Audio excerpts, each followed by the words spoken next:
40 Sports presents the high school game of the week. This week, the Westfield Shamrocks travel to Northwestern to take on the Tigers. This week's game is sponsored in part by IBP, McCool's Flooring Outlet, Harrington Bank, Gowdy Brothers Boilers, Welty Windows, Panda Vans, Vance Curtis, Harper Implements, Kokomo Chrysler Plymouth, Wallace Grain, Van Loo Lawnmower Repair, Waffle House, Robert Cowan of FC Tucker, and Roudabush Equipment. And now here's Howard Kelman and John Fox. Welcome to Northwestern High School, home of the Tigers. And tonight, the Westfield Shamrocks play at the Northwestern Tigers. Hi, everybody. I'm Howard Kelman. I'll call the play-by-play. John Fox provides the color commentary. John, we're looking at a team in Northwestern that's red hot. They certainly are, Howard. They started out the season and lost 3 games in a row. Now, all of a sudden, they've won 3 games in a row. They're 3-3, and Dwayne Ewing was hurt for weeks 2 and 3. Their star quarterback, he's an all-state candidate. He's up in the top, I think, 4th in passing, and even missing 2 games. That tells you what kind of quarterback he is. And a big wide receiver or tight end, if you will, Chris Groom. He's the kind of kid that you can look down the field and see him. He's a 6'7" target. He's a Division I prospect. Okay, tell us about the key players. Well, obviously, I kind of commented a little bit on key players, but I'll elaborate a little bit more. Chris Groom is 6'7", 231 pounds. He's a senior. He definitely is a D1 prospect. Got a great pair of hands for a 6'7" kid. Dwayne Ewing, you and I had a chance to see him last year, several games when he was a junior. There's no doubt he is one of the top quarterbacks in the state of Indiana. Big, strong kid. He's 6'5", about 190 pounds. That's the key players for Northwestern. And for Westfield? Well, for Dick Parker's Westfield Shamrocks, we got to look at a kid that's 6'4", 290 pounds. And I'm talking about Steve Shepard. He's on the offensive line. They're going to run behind him. On the defense, they're going to look for him to stop any kind of running game that Northwestern has. He's a good defensive player and a great offensive player. We'll be back with more after these messages.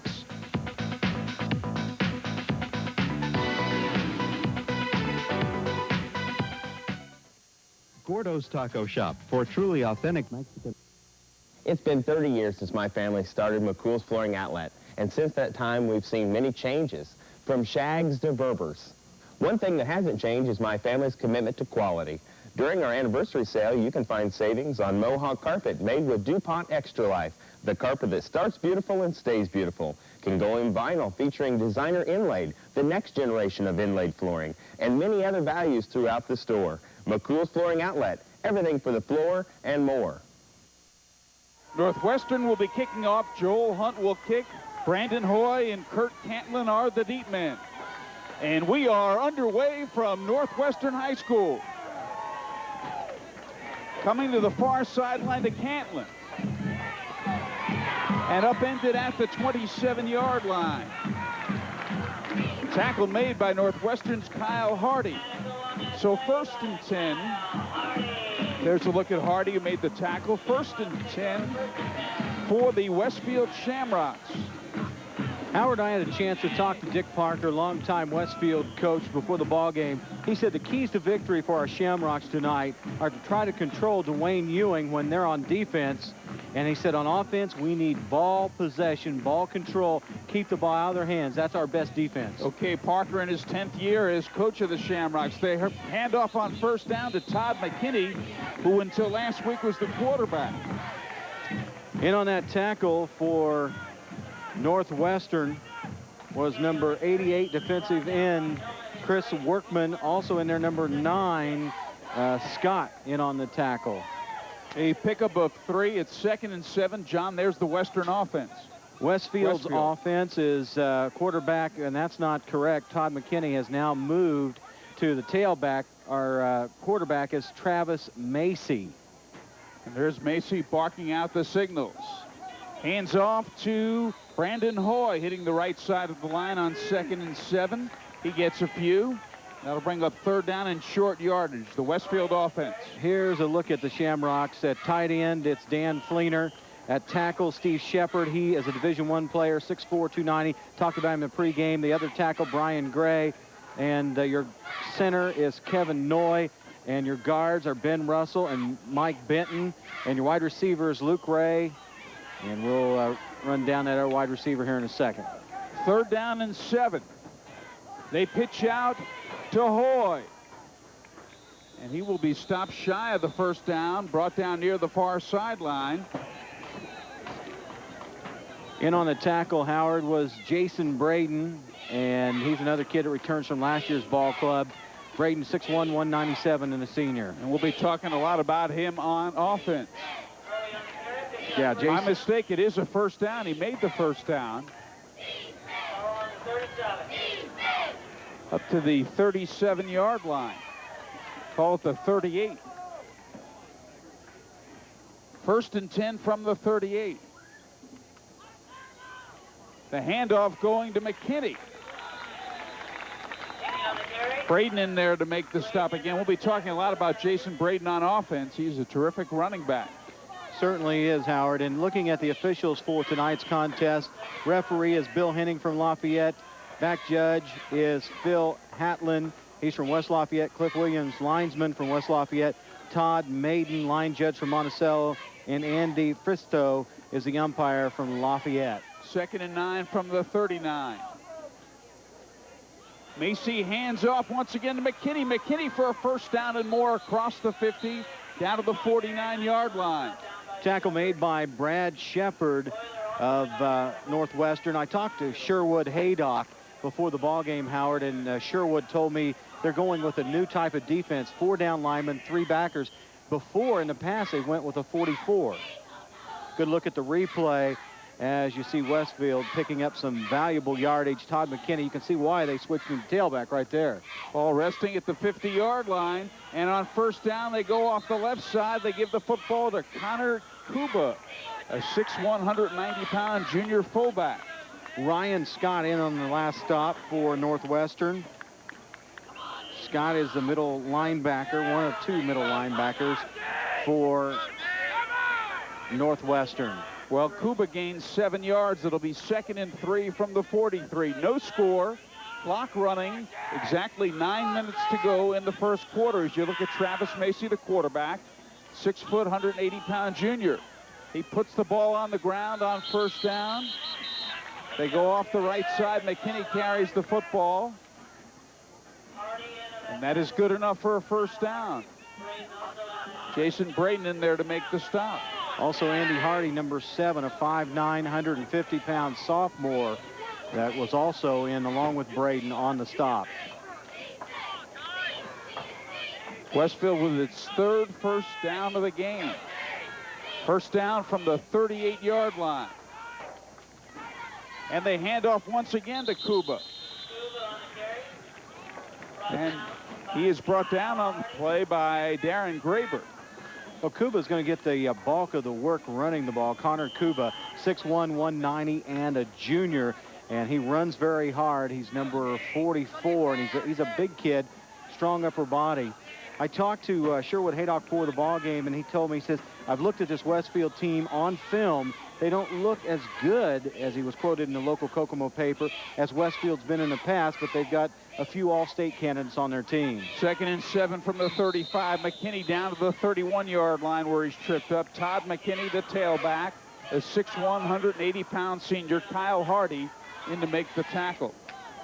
The 2 kids I'm talking about, Steve Shepard, 6'4", 290, offensive lineman, defensive lineman, is an all-state candidate, probably a Division I prospect, maybe, he said, a small Division I. Coach Dick Parker said. The other kid is Ben Russell. He's been a stalwart of their ball club, 6'5", 190, a senior. He's not playing tonight. 3rd and 2 from the 31. They give it to McKinney for the 1st down. So McKinney gets the 1st down. Danny Hillman, 6'2", 282-pound senior, in on that last stop for Northwestern. Big guy. There's McKinney's numbers. No score. Westfield marching. Dick Parker in his 10th year as head coach of the Shamrocks.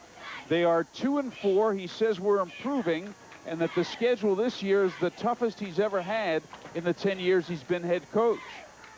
Travis Macy takes his club to the line of scrimmage on 1st down, gives it to McKinney, and McKinney is caught from behind. There's a nice tackle there made by Jason Braden, the 6'1", 197-pound senior. No one picked Jason Braden up from his linebacker position. He shot the gap. He trailed the play, and he actually made the tackle coming across from the other side of the field. That is very quick movement from a linebacker, Howard. All right, John, we'll call it 2nd and 7. There it is again. Todd McKinney has rushed 7 times for 33 yards. Macy, they continue to put the ball on the ground. This time they give it to the left side to Hoy. And Hoy finally brought down at about the 15-yard line. It's Brandon Hoy, a 6-foot, 150-pound sophomore. Oh, Hoy, you can see he keeps the legs moving. There's a line on Brandon Hoy, running back and defensive back, as you see. 6 foot, 150 and a sophomore. Hoy is very versatile. He's also the punter tonight for Westfield, along with returning punts and kicks. Okay, John, Brad Shepard made that last tackle. Good enough for a first down. Clock running. First down from the 16-yard line. Hoy in motion. The pitch out to Hoy. And Hoy inside the 15 down to the 13-yard line. Still on his feet. And finally brought down there by Jay Euler, a 6 foot, 165-pound senior. You know, a lot of these names like Euler and Groom and Workman and Ewing and Braden, these are kids that played last year. And that's why Sherwood Haydock says this team has definitely got the momentum going. They kind of stubbed their toe the first 3 games, but they're playing, as you mentioned in the pregame, very good right now at this point in the season. So far on this drive, Westfield has driven 60 yards on 14 plays. It is 2nd down. Hoy in motion. Here's a pass play. Macy's pass is dropped. He had his man out there, number 81, Kurt Cantlin, but he couldn't hang on to it through his hands, John. Okay, if you see that play again, all that is a basic slant pattern where Hoy looked to his receiver, cutting across the middle, and his intended receiver was Kurt Contlin, 6'1", and 175-pound junior. Just a slant pattern, and Contlin couldn't catch it. Okay, 3rd down and 8. They pitch out to the left side to McKinney, to about the 8-yard line. About a 4-yard gain, Howard. Josh Whaley in on the stop. 4th down for the Shamrocks, and we'll see what they do. We have no score. Clock running, 4:53 left in the first quarter.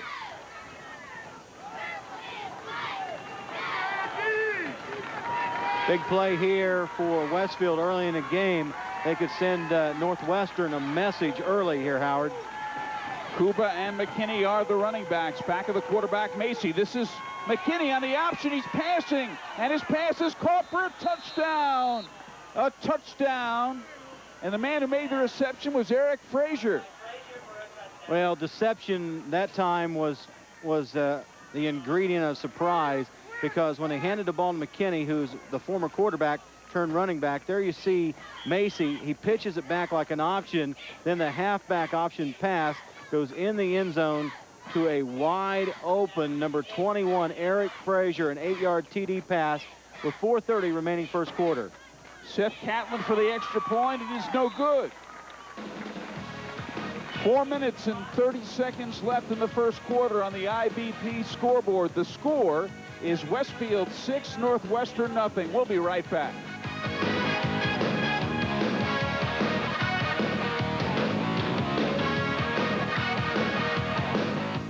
Folks at FC Tucker Real Estate. Is your realtor consistently in the top 5% of all realtors nationwide? Is your realtor consistently recognized by his company with the highest award possible for productivity? If not, your realtor is not Robert Cowan. When you talk to Tucker, talk to Robert at 846-7751 or 216-4481. There is Seth Catlin's kick. It is coming down to the 10-yard line where it's taken by Jason Shue. And he is wrestled down. In there to make the stop is number 45, Josh Frank. There's Jason Shue. 22-yard return off the kick. 1st and 10. First time Northwestern has had the ball tonight, John. Well, Dick Parker said it best to me in the pregame. He said, our offense has got to be our best defense. We've got to keep ball control, run the clock. They took 7.5 minutes off the opening clock, Howard, and they did an excellent job at it. All right, on 1st down, they go to the right side. Ewing throwing to Braden, and That's an 8-yard pickup, and it'll be second down. There's a shot of Jason Braden, a 6'1", 197-pound senior. Good athlete. He had 6 receptions for 61 yards, averaging about 10.5 yards per reception coming in tonight. But, of course, Jason Braden, he's our leading rusher, 127 carries, 899 yards. We had an official's timeout for an equipment problem. Second and short. Ewing fakes the handoff.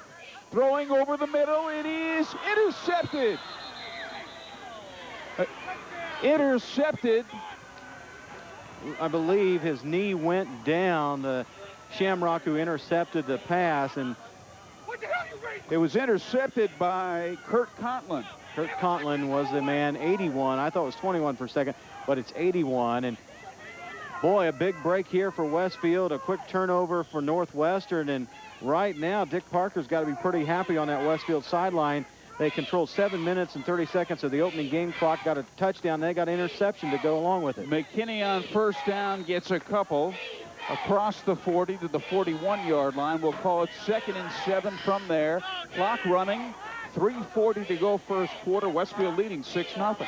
Well, they took that opening drive in 7 minutes and 30 seconds and stuffed it in on an 8-yard TD pass, a halfback option pass from Todd McKinney to Eric Frazier in the end zone. Look for a lot of pro eye set. They'll run out of the pro eye like they're doing right now for Westfield. Macy barks him out, and he hands the ball to McKinney, and he's met at the line of scrimmage. And the first man to get him was Ryan Scott, a 6'1", 200-pound senior. We've called Ryan Scott's name quite a bit so far this evening. He's a very heady defensive player. He's got a nose for the football. And as we mentioned, he's been in on several tackles. There's a good look at number 9, Ryan Scott of the Northwestern Tigers. Okay, John, it's 3rd down and 8 from the 40. Macy pitches to McKinney, the halfback option again. His pass to the far sideline is complete. He's got his man. A 12-yard gain, good enough for a first down. Brandon Hoy makes the reception. We'll take a look as Macy pitches back once again. Now, this pass worked for a touchdown just a couple moments ago, the halfback option pass. This time, Todd McKinney hits his running back out of the backfield, Brandon Hoy, and Hoy makes the reception. You wonder, Howard, how many times they can go to that halfback option before Northwestern's going to smart up a little bit here, get wise to it. Keep doing it until Northwestern adjusts. Yep. 1st and 10 from the 48. Here's Hoy inside the 45. He's got a first down and more, and there he goes, and he's going to go all the way. Brandon Hoy, 48 yards for the touchdown, but hold it, a penalty marker's down. I think you're going to have either a holding or a block in the back from where that flag was thrown. It's a holding, you're right, John. Well, Hoy, with the holding, obviously was able to release outside, had plenty of real estate in front of him. Then it became a foot race between Hoy and the defensive secondary at Northwestern. Hoy was the better man, but this yellow flag is going to negate everything, bring it all back. Back at the 46-yard line is where the penalty marker is. John? Here's the replay. The pitch back goes to Hoy. Hoy cuts outside, and I didn't see the hold. Did you? No, couldn't quite pick it up. Couldn't pick it up on that look, but anyway, it's all called back because of a holding penalty. I was mentioning Dick Parker's Westfield Shamrocks run a lot out of the pro eye. They'll run a slot back with motion. They'll also run out of the wing T. We haven't seen the wing T yet tonight. We've seen the pro eye so far, Howard. Okay, 1st and 18 rather. There's McKinney inside the 50 down to the 48-yard line where Jason Braden makes the tackle. That's about half dozen tackles for Jason Braden so far. As we mentioned a series ago, he went all the way from the opposite side of the field, tracked down the runner, and tackled him. But, you know, you look at this ball game tonight from Sherwood Haydock's perspective. He says we have to have good line play, not only on the offensive line, but the defensive line. We need penetration into the Westfield backfield. It is 2nd down and 10, a pickup of 8. Penalty markers down. We'll pause for this on the IBP scoreboard.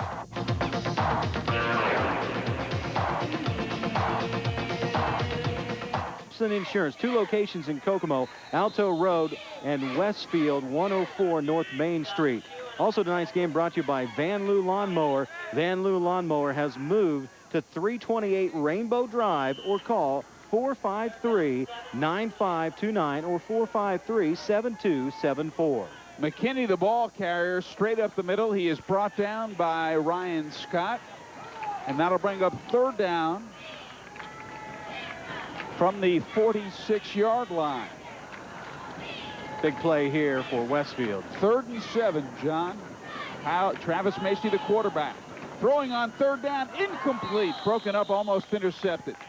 That time, Macy might have rushed the pass a little bit. His intended target was overthrown by a good foot or so. So Northwestern holds, and they're going to get an opportunity to get the ball back. I'll tell you, big momentum shift could be coming right here, as Westfield obviously had it after scoring on the first opening series, and then intercepted a pass from Dwayne Ewing and had the ball and was moving it downfield. This could be a momentum shifter, especially if Northwestern can capitalize on this punt. Number 10, whom you saw on the sideline, Rusty Bray. He was the intended receiver. Penalty marker down. It is 4th down and 7. Brandon Hoy into punt. Well, high school football here on TV 40 next week. We've got a giant of a game. We've got the Ben Davis Giants taking on the Penn Kingsmen. That's next Friday night here on TV 40 at 10:30. High school football doesn't get any better than Ben Davis and Penn, Howard. No, it does not. They're into punt, 4th and 13. Brandon Hoy punting, and it's picked up by Jason Braden. Jason Braden running it back. Still on his feet. And finally wrestled down. Finally brought down. Brandon Hoy made the stop. What did I just allude to, Howard, before the punt? I talked about the fact that Westfield had the momentum, and if Northwestern could get a decent punt return, good field position, that Big Mo could shift. And Howard, right now, I think Big Mo is starting to shift to the purple and black of Northwestern. A 53-yard return by Jason Bray with 37 seconds left in the quarter.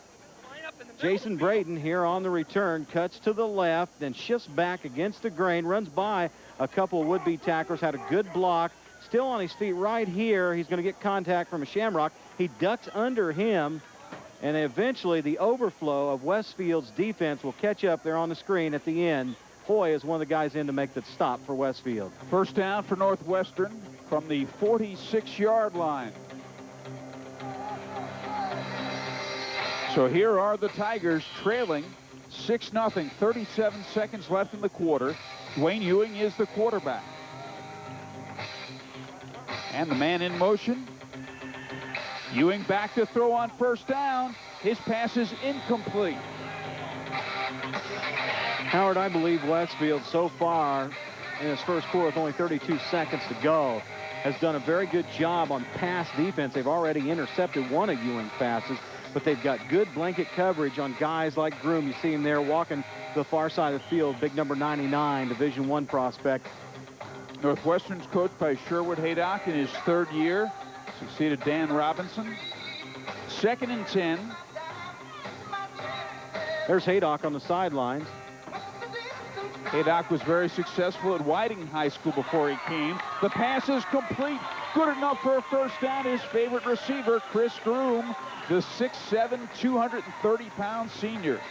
Well, when you look at Groom, he is a top receiver, as you've mentioned. 13 receptions, 163 yards. 25 reception, 590 yards. There's a look at the replay. Ewing, a rifle pass across the middle, right in the hands of Groom. But as I mentioned, Groom coming in tonight, 590 yards receiving on 25 receptions, averaging 23.5 yards per reception, Howard. Okay, first down from the 29-yard line. Ewing to throw again. His pass is complete at the 15-yard line. A completed pass to Brad Shepard, 13 yards, good enough for another Northwestern first down, and that's the end of the first quarter. The score on the IBP scoreboard after 1. Well, we beg your pardon, that pass was ruled an incompleted pass. The score after one, Westfield 6, Northwestern nothing. We'll be right back.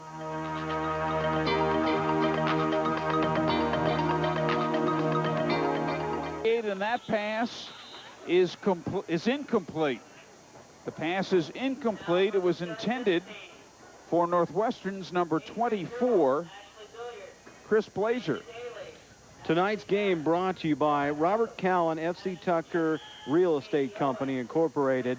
Is your realtor consistently achieving over $7 million in sales annually? Is your realtor consistently representing a buyer or a seller in a sale every 4 to 5 days? If not, your realtor should be Robert Callen. When you talk to Tucker, talk to Robert Callen, 846-7751 or call 216-4481. Ewing's pass is dropped by Jason Braden, and that'll bring up 4th down and 10. Opening moment of period number 2, Westfield leading 6-0. And the Tigers are going to go for it on 4th and 10 from the 28-yard line. Ewing back to throw. He's in trouble. Still on his feet. Now throws it deep. He's got his man out there. Touchdown. Touchdown, 28 yards to Brad Shepard. Howard, what made that touchdown reception possible for Brad Shepard was the crafty athletic ability of Dwayne Ewing to get away from pursuing tacklers from Westfield. Let's take a look at the replay and you'll see exactly what I'm talking about. There's Braden in motion, and they fake the handoff to Braden in motion. Now here's Ewing. He's scrambling for his life. He's got 3 Shamrocks all after him, and then he rolls out to the right, far side of the field, straight arms one would-be tackler. Then the receiver, Shepard, finds himself wide open, and so does Ewing. Ewing puts it in the air for 6 to Shepard. And the extra point is good by Chris Workman, and that makes it 7-6 in favor of Northwestern on the IBP scoreboard. 11:43 to go in the first half. We'll be right back.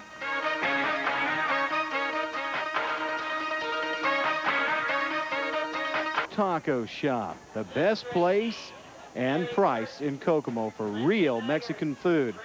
Located at South La Fountain next to Pizza King. That's Gordo's Taco Shop. Joe Hunt teeing up the football. 11:43 left to go in the first half, and Northwestern has taken a 7-6 lead here on the Channel 40 Game of the Week. Next week, Ben Davis at Penn. Ewing's got a great arm for Northwestern, but I like the way that he was able to scramble, avert would-be tacklers from Westfield. You know, his athletic ability got that touchdown. Well, you're so right, and here's a guy who's 6'5" and coming off knee surgery a few weeks ago, and you point out what a good athlete he is and how agile he is. Hunt lays into the football, bouncing and fumbled briefly, and picked up by Contlin. So he is brought down. And it'll be a first down for the Westfield Shamrocks. Kurt Contlin ran back the football. Well, we would like to recognize our fine sponsor, our full-season sponsor of high school sports here on TV 40, Harrington Bank, an Indiana bank for over 100 years. First and 10 from the 23-yard line for the Shamrocks, who find themselves trailing for the first time. They're down 7-6. And they put the ball on the ground, go off the left side.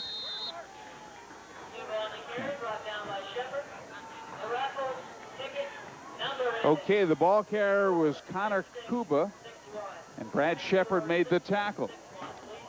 Well, Shepard in on the stop, but Kuba has done the bulk of the carrying so far, rushing for Westfield. I'm wondering if they're going to go back to the air. They were fairly successful passing the ball. Okay. Man in motion to Hoy. Hoy takes the pitch out. Still on his feet. There's an excellent tackle there made by Northwestern's Jay Euler, a 6 foot, 165-pound senior, but a penalty marker is down. Going to see holding against Westfield Shamrocks. Also in on that stop was Jeremy Wallace, 5'11", 170 junior. There's a look at Euler.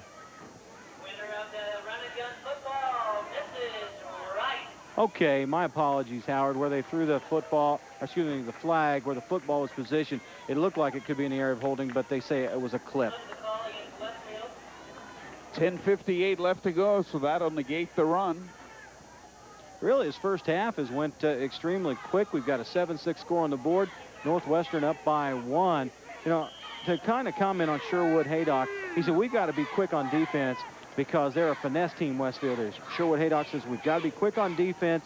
And he says, we need to have good special teams coverage. That last kickoff by Northwestern, I thought they had excellent special team coverage on the kickoff. Okay, it's 2nd and 18 from the 15. Macy barking him out, puts the ball on the ground, gives it to Hoy. Still battling, still on his feet. Finally brought down by Ryan Scott. Well, Hoy, the leading rusher for Westfield tonight, has 56 yards on 12 carries so far. McKinney, excuse me. That was Hoy who just carried the ball. There's a stat, John. 21 yards for Hoy so far tonight on 5 carries. The option again, McKinney looking to throw, and he's incomplete. Hoy couldn't hold on to the football. He was out there, but Brandon Hoy couldn't hold on to it. Well, Todd McKinney, as I mentioned, had 12 carries for 56 yards, and as a passer, he's got 1 completion so far tonight that led to a touchdown. It was an 8-yard TD pass, a halfback option, Todd McKinney to Eric Frazier. Let's take a look at the replay. There's the pitch back once again to Todd McKinney. He's looking downfield. He's got a man down there. That's Brandon Hoy. Hoy had to come back to try to make the catch, and it slipped right through his arms. Okay, here is Westfield's punt. It is blocked. Brandon Hoy's punt is blocked. It is down by Westfield's Josh Frank. 18 yards total, and Northwestern leading 7-6, has outstanding field position.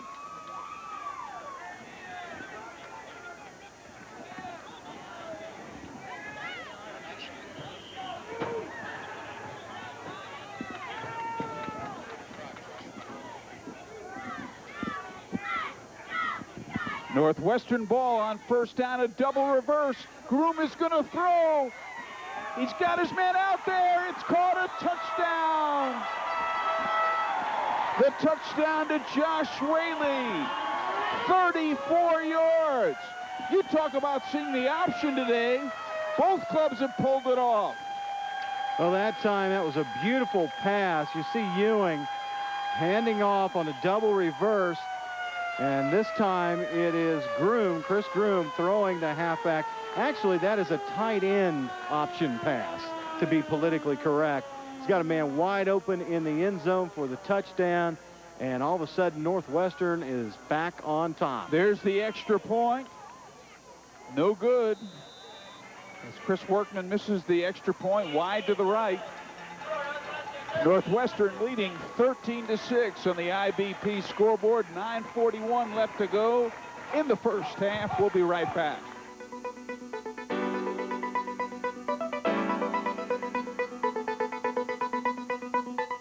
Hunt will kick off.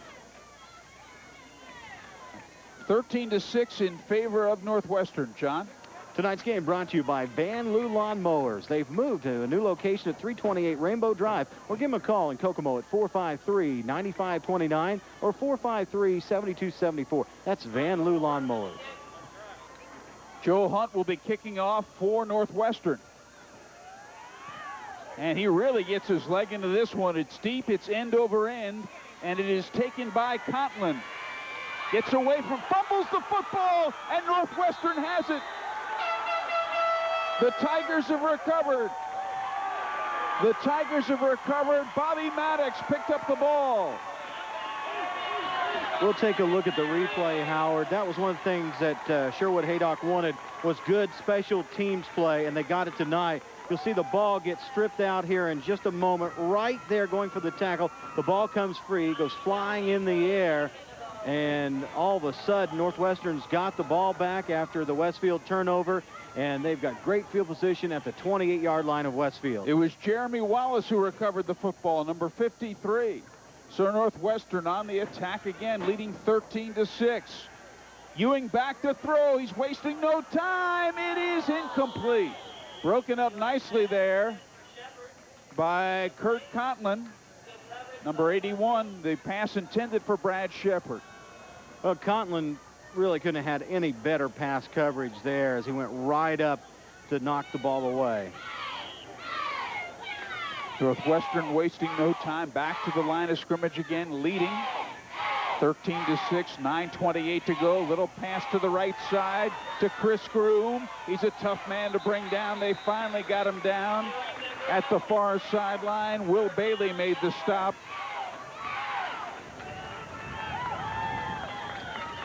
Well, Big Mo has certainly shifted, and Westfield really had things going there in that first quarter. They score the first touchdown. They take the opening offensive series all the way down the field, eat up 7 minutes and 30 seconds on the clock.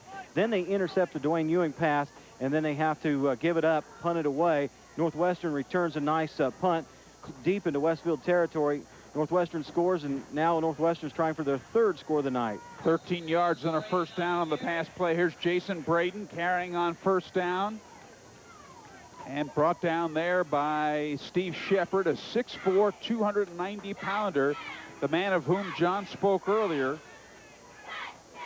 Steve Shepard has some smaller schools interested in him. Ball State and Indiana State taking a look at him.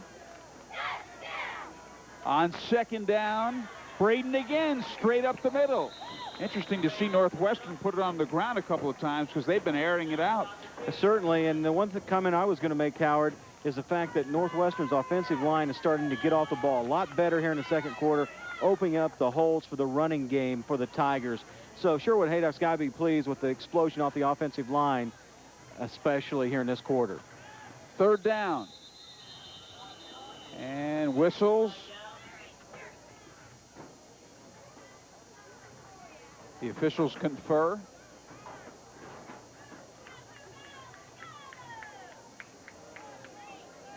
Offsides against Northwestern.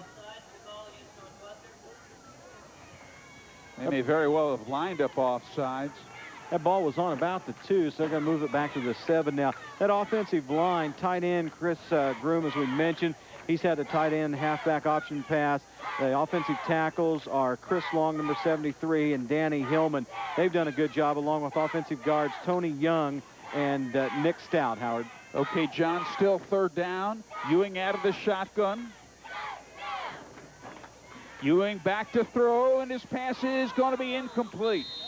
Incomplete, intended for Chris Groom. Talking about two big men, and Ewing throwing to Groom. Ewing is 6'5", Groom at 6'7". Well, they can definitely see each other. There's no doubt about that.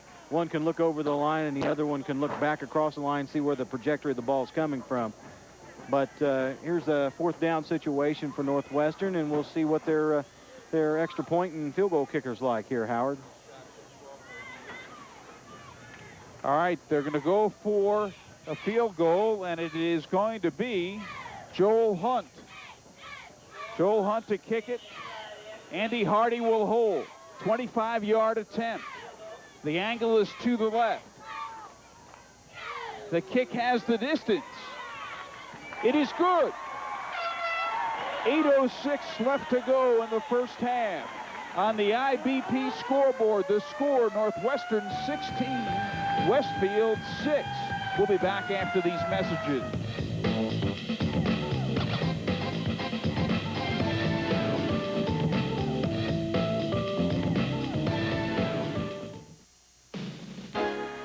Constantly in the top 5% of all realtors in the nation. Is your realtor consistently recognized by his company with the highest paid possible award for productivity? If not, your realtor should be Robert Cowan. When you talk to Tucker, talk to Robert Cowan. His number there on the screen, 846-7751 or 216-4481. Robert Cowan, FC Tucker Company. Okay. Ball will be marked at the 40-yard line, and Northwestern leading 16-6 will be kicking off. Joel Hunt will kick off. Brandon Hoy and Kurt Contlin are the deep men. Onside kick. Look at that high bounce. And it went out of bounds. And Westfield will have very good field position right around the 40-yard line. That looked like a high fly ball. Yeah, it did. Took a real high AstroTurf hop is what I was going to say. And why not? Well, the Astros got eliminated this afternoon. I know. Here's a look at it again on the screen. There's the kick by Hunt. One great big huge AstroTurf hit, so to speak. It's touched by Westfield, goes out of bounds. Shamrocks retain possession of the ball. All right, Westfield ball. McKinney the ball carrier on first down. And he is brought down by Jeremy Wallace, a 5'11", 170-pound junior. There's Todd McKinney. Dennis, our producer, Dennis Casey, says the killer bees died with their first frost. He's referring to Houston Astros. They were eliminated today by the Atlanta Braves. Braves won 4-1 to win the series, 3-0.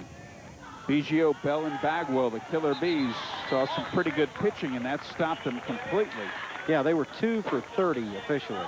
Todd McKinney carrying the ball again. Not that big a gain. 7:25 left to go in the first half. Westfield jumped off to a 6-0 lead, and it's now 16-6 Northwestern. There's the man who made the tackle, Jeremy Wallace.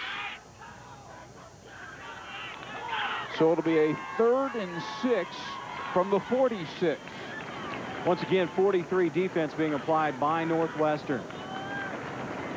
Travis Macy is the Westfield quarterback. Fakes a handoff one way, goes to Hoy, and what a defensive play that was. Made there by Chris Workman, a 6'1", 200-pound senior. Workman saw that play developing so well, stepped right up in the middle, and was watching Hoy go the other way and sacked him for a loss. And Westfield unable to sustain the ground game that it had earlier. We'll look at it again, John. There is Macy faking the handoff, the first back through, then to Hoy, misdirection. And there's Workman. He saw him coming all the way. Great play by Workman. On 4th down, Brandon Hoy's punt, taken by Jason Braden. And a nice open field tackle by Westfield's Josh Frank there on Braden. 1st and 10 for Northwestern with 6:12 to go in the first half. A 37-yard punt by Brandon Hoy. That is the second time that number 45, Josh Frank, you just mentioned, has made a great open field tackle on special teams for Westfield. So Northwestern ball from its own 36-yard line. Let's see if Ewing puts it in the air. The Tigers are leading 16-6. They've been very successful passing. 4-3 defense for Westfield here with 4 deep people. Man in motion, penalty markers down, Whaley in motion. I beg your pardon, it was Groom in motion. Let's check out the penalty. Illegal procedure against Northwestern will cost the Tigers 5 yards. John? And tomorrow here on TV 40 at midnight, we've got the University of Indianapolis television network back in action. Northern Michigan Wildcats take on the University of Indianapolis. Of course, University of Indianapolis, they're ranked number 16. Northern Michigan ranked 14. Both teams undefeated. 20th. Should be a good game. Well, they put the ball on the ground on 1st and 15. Give the football. Penalty marker down.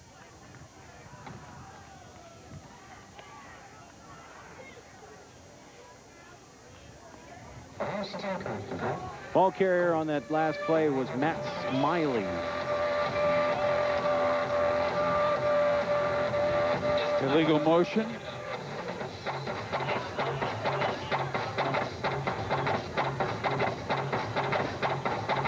So it cost him 5 more.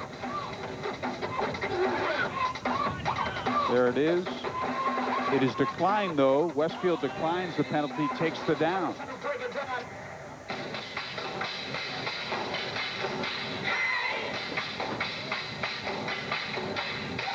Slot formation to the left. 2nd down and 14. 6:02 left in the first half. Ewing to throw. He's got Groom, and he's brought down. And there's a fine tackle on Groom made by Will Bailey, a 5'9", 160-pound junior. Good play by Ewing on that pass pattern. Groom just did a little down and out. It was about maybe 5 yards down, quick, sharp cut, and Ewing hit him right in the breadbasket with the pass, Howard. Well, John, it's 3rd down.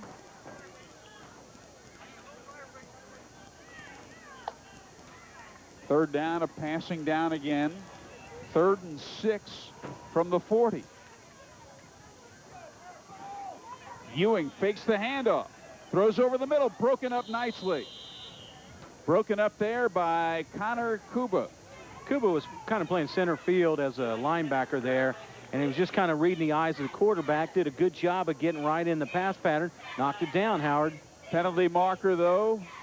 It is declined. I would think it'd be declined. It's against Northwestern. They'll probably decline it and bring up the 4th down. Illegal motion against Northwestern, and it is in fact declined by Westfield, which will bring up 4th down and 6 with 9:16 to go in the first half, and Northwestern leading 16-6. So let's see if the Tigers punt. Bobby Maddox is their kicker.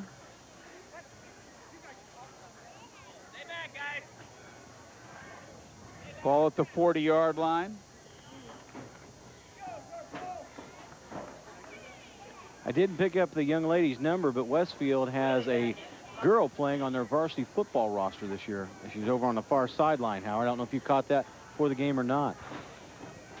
Okay, Bobby Maddox into punt from his own 30. And he gets his leg into it. Takes a good bounce for Northwestern. And it's taken by McKinney. Running straight up the middle, 30-yard punt. And a 10-yard return. The tackle made by Chris Groom. The score, Northwestern 16, Westfield 6. 5:06 to go in the first half on the IBP scoreboard. We'll be right back. On the Channel 40 Game of the Week, there's the IBP scoreboard. Northwestern leading 16-6. McKinney takes the pitch out and gets a few. Met on the play by Northwestern's Brad Shepard, as well as Jeremy Wallace. Well, Westfield needs something positive out of this offensive series with 4:46 remaining here in the first half, because Northwestern's starting to really widen the gap after a couple of touchdowns and a field goal. Northwestern up 16-6 with 4:35 remaining clock running. And there's a give on the play to... It's Kuba again on the carry. Connor Kuba carrying the ball. Jason Braden made the stop. Now, Westfield's controlled the time of possession. Northwestern's controlled the scoreboard. Well, that time of possession simply due to the opening drive. And since then, Northwestern's dominated the game. Double pitch out. Hoy. And knocked out of bounds at the near sideline. There's some good sportsmanship there on the sidelines by the Northwestern football player standing along the sidelines, because Connor Kuba was going out of bounds, and if it wasn't for the fact Northwestern kids got a hold of him, he stopped him from actually hitting the bench. You'll see it at the end of this replay. There's the first pitch by quarterback Macy, and there comes the second pitch from McKinney to Hoy. Hoy cuts outside. Now, you're going to see some real good sportsmanship here on the sidelines. He's knocked out of bounds, and they catch him, and they stop him from hitting that bench right there in front of the camera. Jason Shue and Jason Braden knocked him out of bounds. They're going for it on 4th and 3. They go up the middle, and they didn't get it.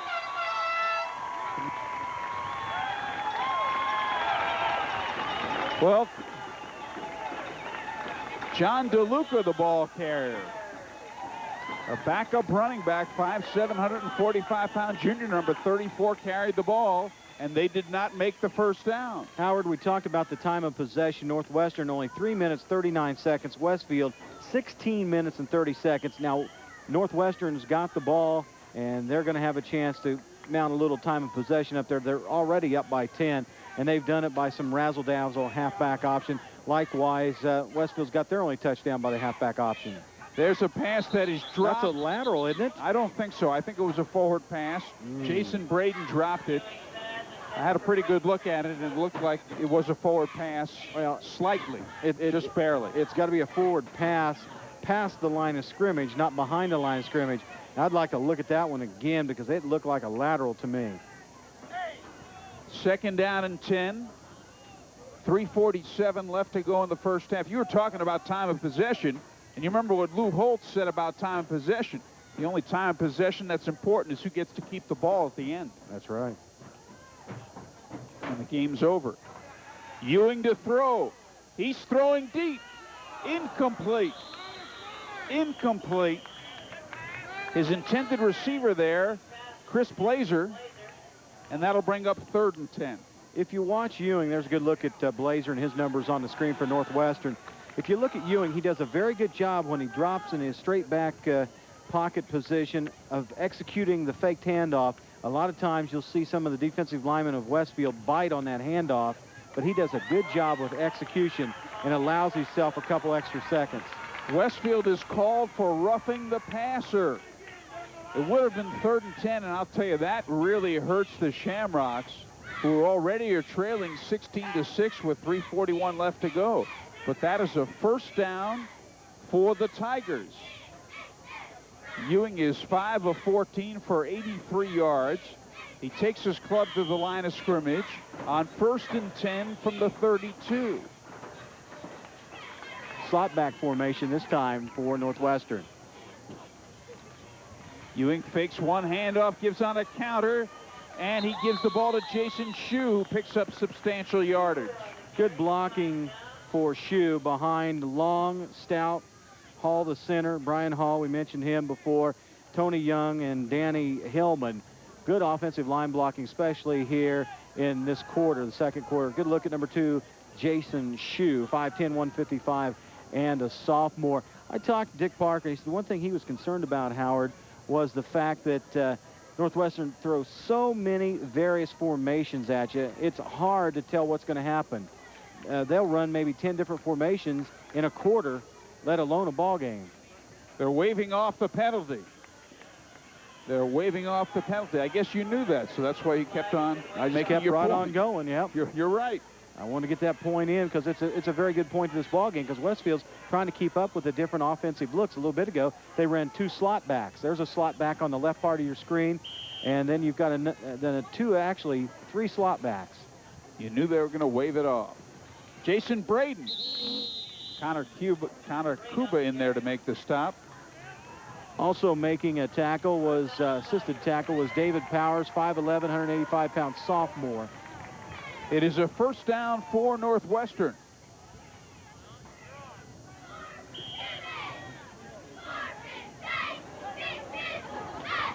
Northwestern with its 7th 1st down of the game. Westfield has 6 1st downs, most of those on the opening drive. Westfield led 6-0. It's now 16-6 Northwestern. Here's Jason Shue. And he is going to be brought out of bounds and pushed out by Kurt Contlin. Contlin did a good job there, Howard, of meeting Shue straight up and driving him out of bounds. That's a good open field tackle because when you're one-on-one, if you got a guy like Shue, and holding's going to bring it back. We're told that there's holding against Northwestern. We'll take a look at this replay, and I can allude to Contlin again on the tackle. There's the handoff to Shue coming right at us, and Contlin tries to make a little head and shoulders fake, but guess what? Contlin didn't bite it. So it'll be marked off against the Tigers with 3:09 left in the first half.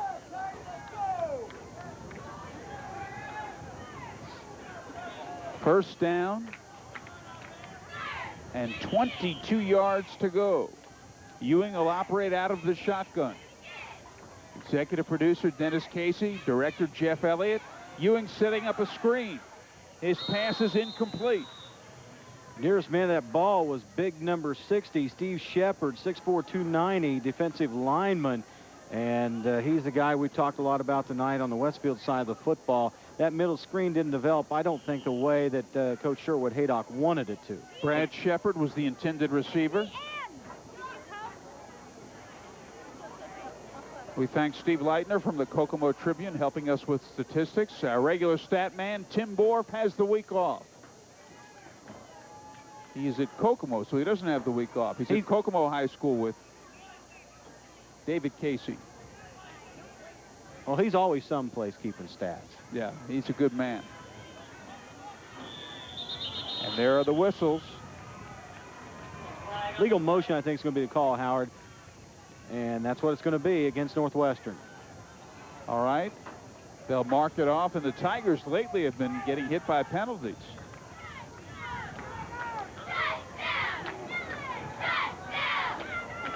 First quarter moved very quickly, but the second period has taken quite a long time. A lot of yellow flag stoppages, some pass patterns. You come to expect that when you come to Northwestern. They're going to throw the football. 2:57 left in the half. 2nd and 27. Ewing overthrows his man, intended for Chris Groom. Boy, it will be 3rd down and 27. That's a big target out there, Chris Groom. But that time he tried to pull it in with his left hand, and it was thrown wide to his outside. And you don't make those one-handed spectacular catches too often, even if you're 6'7". There's a good look at the Tigers sidelines. And I'll tell you what, Mike Blackburn and the folks here at Northwestern do a great job. You come in here, they got refreshments. They take good care of you. Mike, we appreciate you guys, and we always enjoy coming here. Northwestern is a balanced attack. They've moved from Class 3A to 2A this year. 3rd and 27. And we've got some movement on the line. The ball wasn't snapped, and another penalty. Howard, looked like the left tackle there, Nick Stout, 6'3", 230, a junior, got called on that illegal motion. What he did was he went down into his set position and raised up again. Okay, the illegal procedure marked off. And now it's 3rd and 32. This is the 3rd Northwestern penalty. Good crowd on this hand. Drive. Sorry, Howard. Good crowd on hand. I saw him out there doing tailgating at about 5:30 when I got here tonight. So did I. I arrived about the same time you did. And here is the kick by Bobby Maddox. Out of bounds.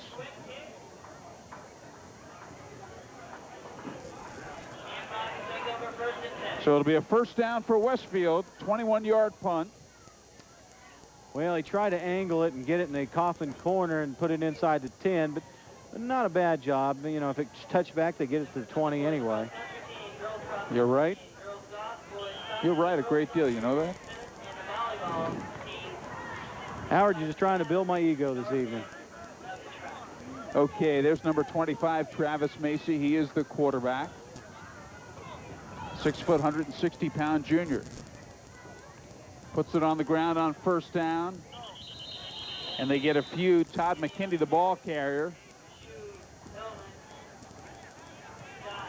Also in on the tackle for Northwestern, number 78, Danny Hillman. Did you pick up? It was Ryan Scott. Yeah, Ryan Scott. The one thing I was going to mention, if you looked at that picture before they started unpiling, there were 5 and sometimes 6, most of the first half, tacklers for Northwestern wherever the ball carrier is. And when you get that kind of pursuit and gang tackling, you're going to have a tough defense. 2nd down and 10. No gain on the last play. Macy to throw. Screen left. It is complete to Hoy. And Hoy still on his feet. Finally caught from behind. The guy that initially hit him was Brad Shepard. The guy that initially hit him, Brad Shepard, then Jeremy Wallace, number 53, you see on the screen, come in and kind of clean things up. Good enough for a 1st down, 13 yards. That's a very good call. There is Jeremy Wallace, number 53, a 5'11", 170-pound junior. Ball at the 36-yard line. 1st down, clock running, 1:47 left in the 1st half.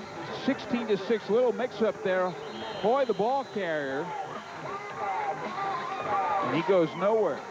Well, as you looked at that play develop, the quarterback, Travis Macy, went to hand the ball off to Hoy. I really believe Hoy ran the wrong way and actually ran in to Macy. I think he should have went to the other side. And you see McKinney and Hoy there on the screen talking things over. McKinney's probably telling Hoy he should have went the other way. You guys wouldn't have collided. 2nd down, the option. McKinney looking to throw, throwing deep. It is intercepted. Intercepted by Jay Euler. And he fumbles the football. And Westfield has it. Big break. Picked up by, of all people, the quarterback, Travis Macy. Yep. That's the way to pick up a game. Yeah, I got to look at the replay, and we'll describe this. And this is the way to, you change possessions, but yet you pick up a first down. There's the halfback option. Todd McKinney, former quarterback, going downfield. It's intercepted there by Euler. Euler trying to get behind his blockers, and he's going to be hit from behind there by Westfield. The ball gets loose. Travis Macy, the quarterback, ends up coming upfield and recovering the fumble. 20-yard net gain on the play. They'll try it again. McKinney flips it outside to Kuba. Kuba inside the 30. He did not get out of bounds. No, they say he did get out of bounds, and that's a break for Westfield. Euler knocked him out of bounds. 19-yard pickup and a first down for the Shamrocks, who are down 16-6 with 55 seconds left in the half. First and 10 for Westfield. We said 19, make it a 20-yard game. We're off by a yard. We correct it. We apologize. All right, the pitch out to McKinney. His pass is complete to Hoy for the touchdown. 24 yards and a TD, and Westfield is right back in the game, scoring with just 39 seconds left in the half. Well, that's a huge, huge break for Westfield after they recovered the fumble from the interception of Jay Euler. We'll take a look at the touchdown replay. Once again, there's the pitch back to McKinney, who's got a good arm. He's their former quarterback. Just did get away as he was hit. A wobbly pass, but as we said, Hoy makes the reception and is able to go about another 10 yards after making reception for the touchdown. Is your realtor consistently achieving over $7 million in sales annually? Is your realtor consistently representing a buyer or seller in a sale every 4 to 5 days? If not, your realtor is not Robert Callen. When you talk to FC Tucker, talk to Robert Callen at 846-7751 or 216-4481. Okay, John Fox. Here's a look at the touchdown again. Take a look at it. Macy gets a pitch back to McKinney. And waiting and waiting. Good patience by McKinney. He had to wait till the receiver got open. And he put it right in the numbers of Brandon Hoy, who goes the final 12 yards or so after reception. Total of 24 yards on the touchdown pass, the halfback option pass. Usually when you see the halfback option, they're going for two. Let's pick up the play. McKinney on the option. It is caught for the two-point conversion. Hoy's got it, and it's now 16-14 in favor of Northwestern with just 37 seconds left to go in the first half. Well, we've talked about the fact that McKinney was quarterbacking this team until last week, and they continually work on the option. Next week, Ben Davis at Penn on the Channel 40 Game of the Week. Usually, there it is, Ben Davis at Penn, next week, 10:30. Usually, John, when you see the halfback option, it is a long pass. But they've worked it with short passes here. Well, it helps to have a former quarterback, obviously, as your halfback option threat as far as passing. And he's the kind of guy that's worked on both short and long passing. If you get a regular halfback, they're going to tell him to air it out, run a fly pattern, send it downfield. But with a former quarterback, just as early as a couple weeks ago that he turned over to becoming a tailback, you've got a very versatile halfback option pass in front of you. Seth Catlin will be kicking off. Okay. Catlin will be kicking off. Paul Horning was a quarterback at Notre Dame. In fact, the only man ever to win the Heisman Trophy with a team that had a losing record in 1956. Then he became a running back with Green Bay. They were 3-8 that year, and then they worked the option while he was a running back with the Packers. Well, the kick, penalty marker down as Seth Catlin kicks off with just 37 seconds left to go in the first half. Offside, the kick went out of bounds. A lot of penalties here in the first half, both ways. Made it a very long, lengthy second quarter. They're right, the first quarter took about 10 minutes quicker, was about 10 minutes quicker than this period. That is in not the time clock, obviously. That is in total time. Brandon Hoy, I beg your pardon, Seth Catlin will be kicking off again. Back at the 35-yard line, there's Catlin, number 20. Jason Shue and Jason Brayton are the deep men.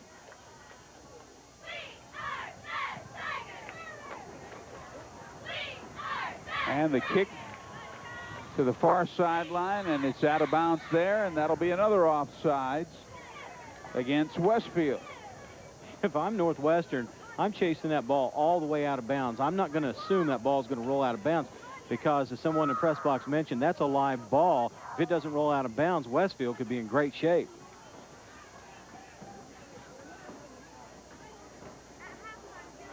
They talk to Northwestern.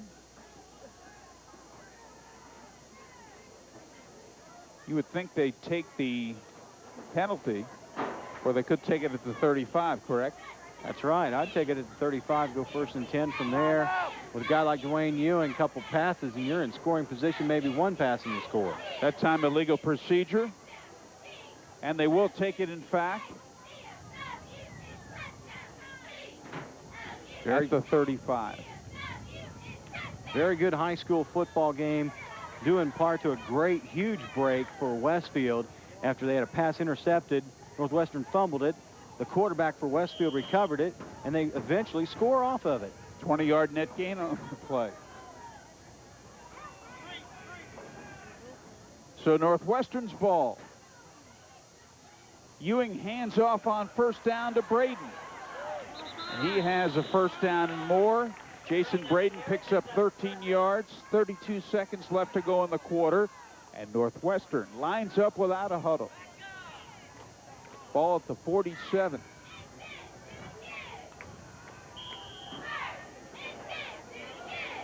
Ewing barking him out. 25 seconds to go, clock running. Ewing back to throw. His pass is complete. He's got his man. 13 yards, another 1st down. Chris Blazer makes the reception. Yeah, that'll stop the clock to move the chains. Well, timeout Northwestern. With 20 seconds to go in the 1st half, on the IBP scoreboard, it's Northwestern 16 and Westfield 14. We'll be back after these messages.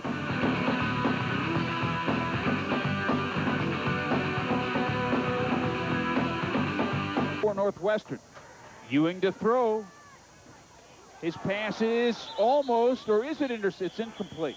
Almost intercepted by Rusty Bray.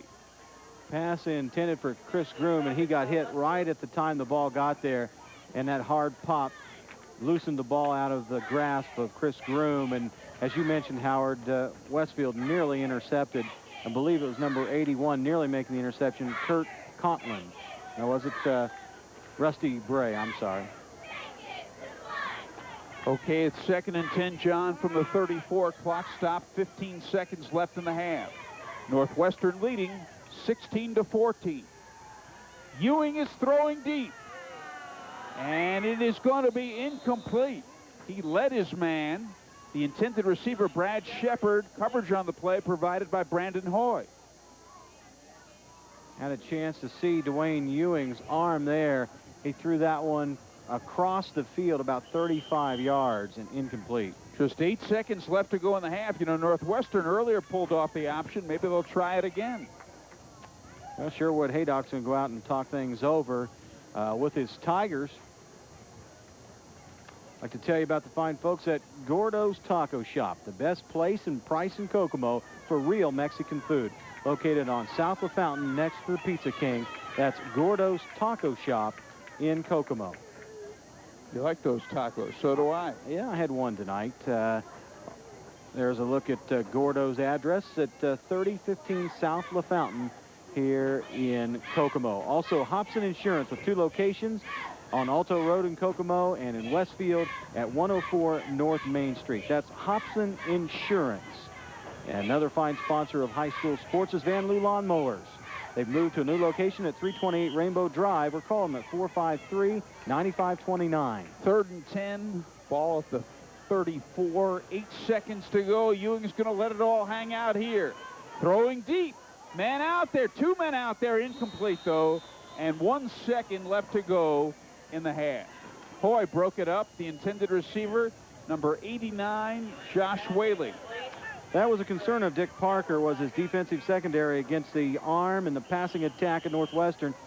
And for the most part, it's been pretty effective. Westfield's done a decent job against them. Ewing is 6 of 20, is 95 yards. So he's throwing some incompleted passes then. 1 second to go in the half. Well, Ewing's only thrown 1 touchdown pass. The other touchdown pass was by the tight end, Chris Groom, a 34-yard pass with 9:41 remaining here in the first half to Josh Whaley. Groom has 3 receptions for 47 yards in this half. I'm not sure what Haydock's going to adjust that tie a little bit there. I don't blame him. He knows we're on television.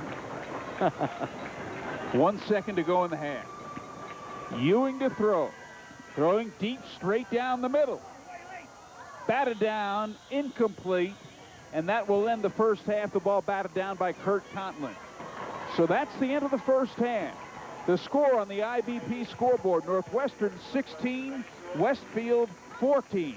We'll be back after these messages.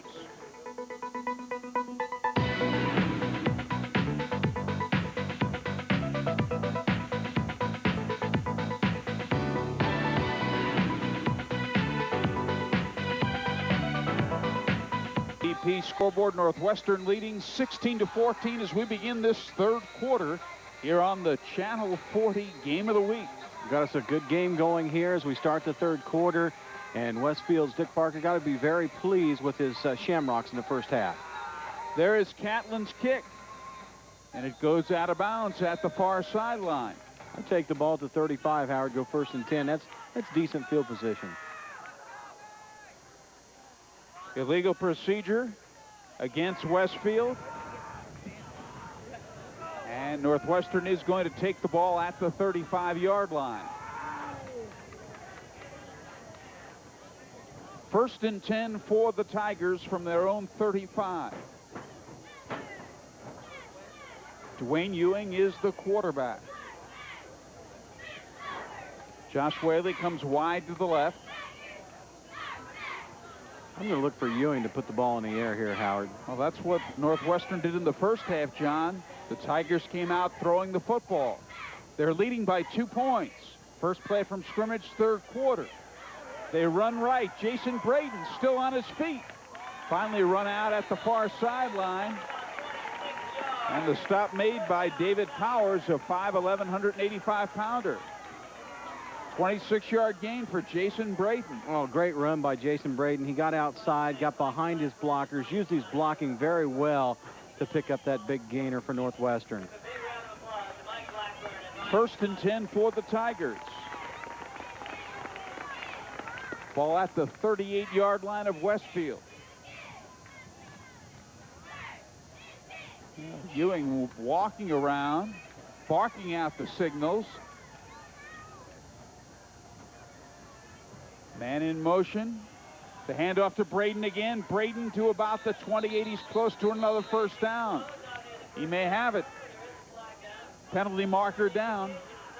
Well, the previous play that Braden ran, he ran behind some good blocking of the center, Brad Hall, offensive guard Tony Young, and the right offensive tackle, number 78, Danny Hillman. There is a holding call against Northwestern, Howard, that obviously bring this play back.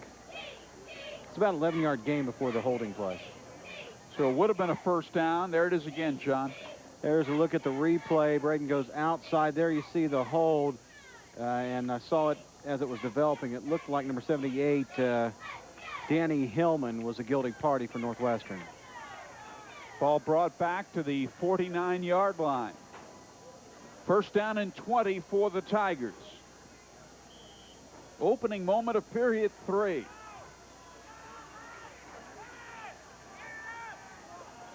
Ewing back to throw. In trouble. Running left and brought down at the line of scrimmage. And the tackle made by Josh Bailey, a 6', 295-pound senior. Well, that play just broke down, and Ewing, the best thing he could do was tuck it under his shoulder and run with it. I'm really impressed by the fact that he had knee surgery.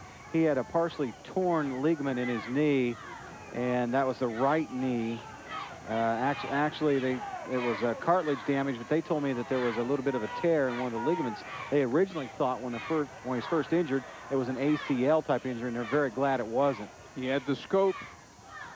Ewing back to throw on 2nd and 20. He's got his man. Man. Chris Groom, his favorite receiver, the tight end, a big guy at 6'7", 230. He's well over 680 yards for the season. That was a 13-yard pickup there, but Groom coming into tonight, 25 receptions, 509 yards. What a big target to throw to. 3rd down and 7. Picked up 61 yards receiving tonight, and he threw that touchdown pass on the option earlier in the first half. 3rd and 7. Put it on the ground, give it to Braden, stop shy of the first down. Well, in on that. Whaley in to make the stop. Yeah. Good play there by Northwestern. Yep. Okay, 4th down and 1. Ewing to Braden. Braden has a 1st down and more.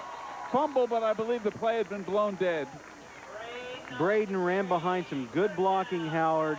The center, number 52, Brian Hall, is a guy that left a gaping hole there for number 34, as you see him on the screen, Jason Braden, to run through. And credit that 1st down also to Brian Hall. 1st and 10 for the Tigers, who are leading by 2, 9.5 to go in the 3rd quarter. Ewing's pass is intercepted. Threw it right into the Westfield player's hands, and that is Connor Akuba. Wow. Well, Kuba was just standing there kind of playing defensive center field and stepped right into the passing lane, took the ball away. Just good headsy defense. You see on the replay here, the faked handoff by Ewing, drops back, about a 4-step drop, looks downfield, rifles it right into the hands of Kuba. I don't think Ewing ever saw Kuba step in front of his receiver there for Northwestern. Kuba, great defensive play. And the tackle made by Brad Shepard. Had a lot of turnovers here in this ball game. So here are the Shamrocks on 1st down, and that's Kuba, the ball carrier. No gain on the play. Well, you know, looking at this scouting report coming in here, Sherwood Haydock said he did not want Westfield to score more than twice. He told me that in the locker room before the ball game. He said if Westfield scores or hits the end zone more than twice, we could be in trouble. Well, they're right at 2 scores right now, Howard. Brad Shepard made the last tackle. They pitch out on to Shepard. I beg your pardon, they pitch out to McKinney. Running right. Shue made the tackle. Jason Shue, a 5'10", 155-pounder. I like this McKinney, Howard. I can understand why they go so much the halfback option, but now I can also realize why they moved into a tailback. Good, versatile player. He can run and he can throw, and he's done both of them very successfully tonight. Ball control game for Westfield. It's working. It's keeping them in the game. McKinney has rushed for 81 yards. The pitch out, this time to Hoy. Ground level shot. And Jason Shue in to make the stop there. There's number 22, Brandon Hoy, a 6 foot, 150-pound sophomore. I was talking to Dick Parker before the ball game, and he told me, he said, John, we have only got 4 seniors that start and play a whole lot out. We've essentially got a very young team. And you see number 22 there on your screen as he walks over to the right of the screen. He's only a sophomore, and I think he's an outstanding prospect for the next couple years. No question about it. Here's McKinney. Brought down. And Ryan Scott, the first man to hit him. Also in there on the stop, Brian Hall, a 5'11", 175-pound senior. Well, you mentioned 2 and 3 names about every time that Northwestern tackles, Howard. That's just good swarming, gang tackling defense. 3rd and 10, 7.5 to go, 3rd quarter. No scoring thus far in this period. Northwestern leading 16-14. There's Travis Macy back to throw. Throwing to the left sideline, and he overthrows his man, and he had his man out there, Kurt Conklin, and that was not an accurate pass. Travis Macy had time to throw the football, but what he did, I think, he threw to the outside, and Kurt Conklin turned a little bit initially toward the inside, and the pass was the outside, a little bit overthrown. Maybe a miscommunication on the route. Maybe the receiver even ran a wrong route there. Brandon Hoy into punt. Jason Shue and Jason Braden, the deep men. He gets it away, and it will go out of bounds at about the 16-yard line. 32-yard punt, 1st and 10 from the 16 for Northwestern. The score, Northwestern 16, Westfield 14. 7:11 to go in the third quarter. We'll be back on the IBP scoreboard.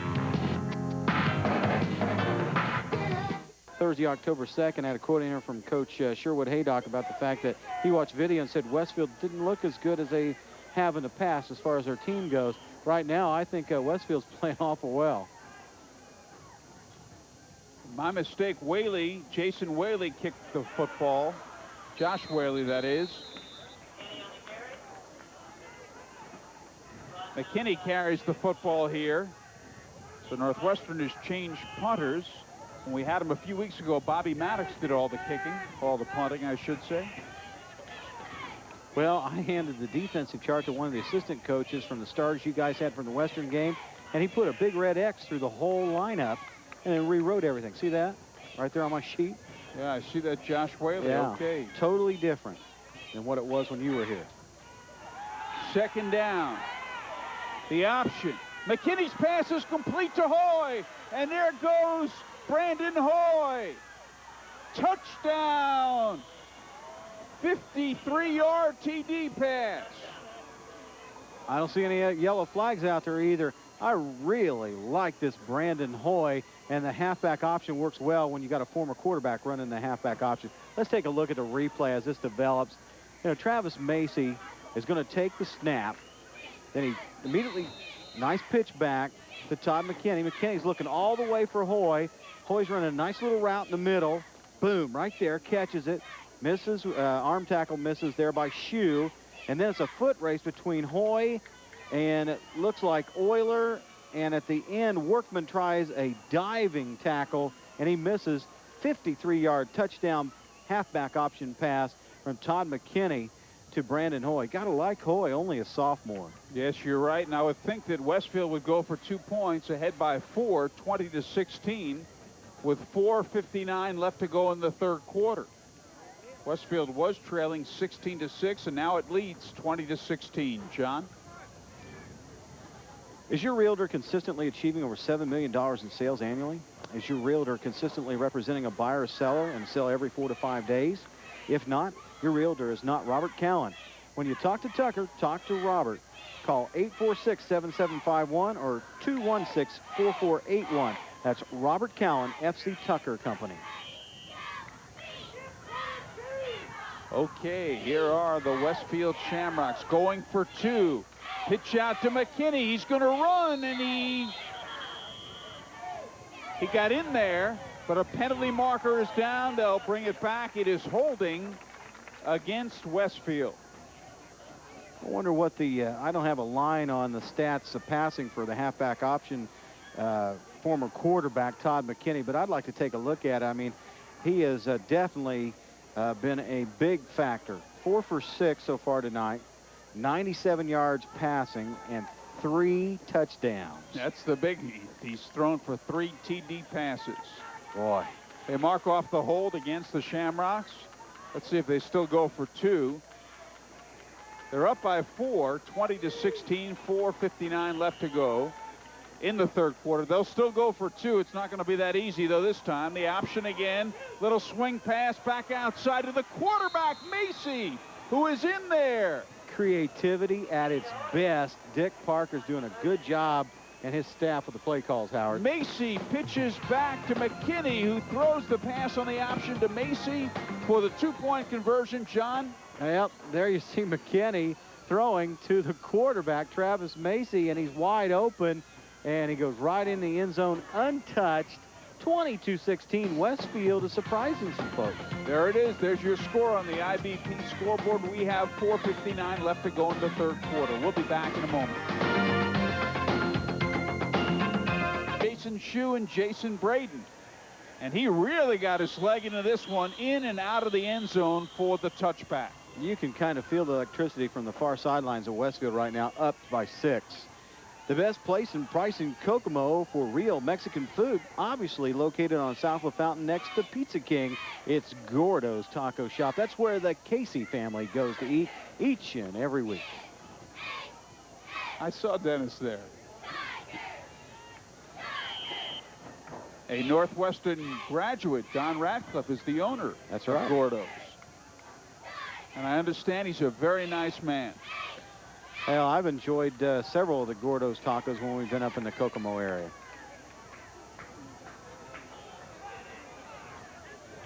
All right, Northwestern ball. Man in motion. Northwestern, Jason Braden. And let's see, penalty marker down. You could see Kuba that. made the stop.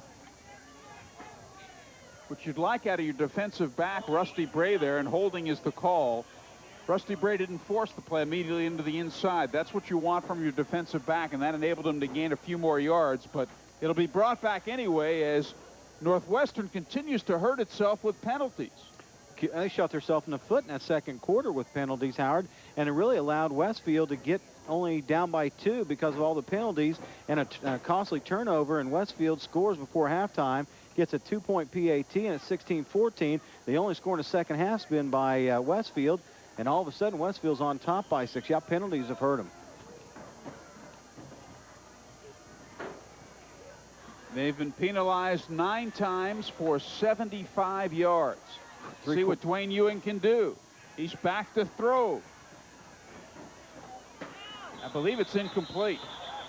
It appeared as if he trapped it. It is incomplete. Brad Shepard, the intended receiver. There he is, number 6. Yeah, that looked like Damian Jackson, short hopping one for the Indianapolis Indians or the Cincinnati Reds. Except in baseball, when you're short hop, you can throw the ball to first and get an assist and get an out. I know. Once you short hop in this game, it's no good. It's incomplete. Now, Westfield's been penalized 7 times for 70 yards. Ewing, same play as before, rolling right, faking the handoff, throwing on the run. He's got his man. It is Brad Shepard who's out of bounds. I think somebody forgot to cover Shepard, and the guy that was running for his life was Josh Frank across the field. You could see it on the, you'll see it on the replay.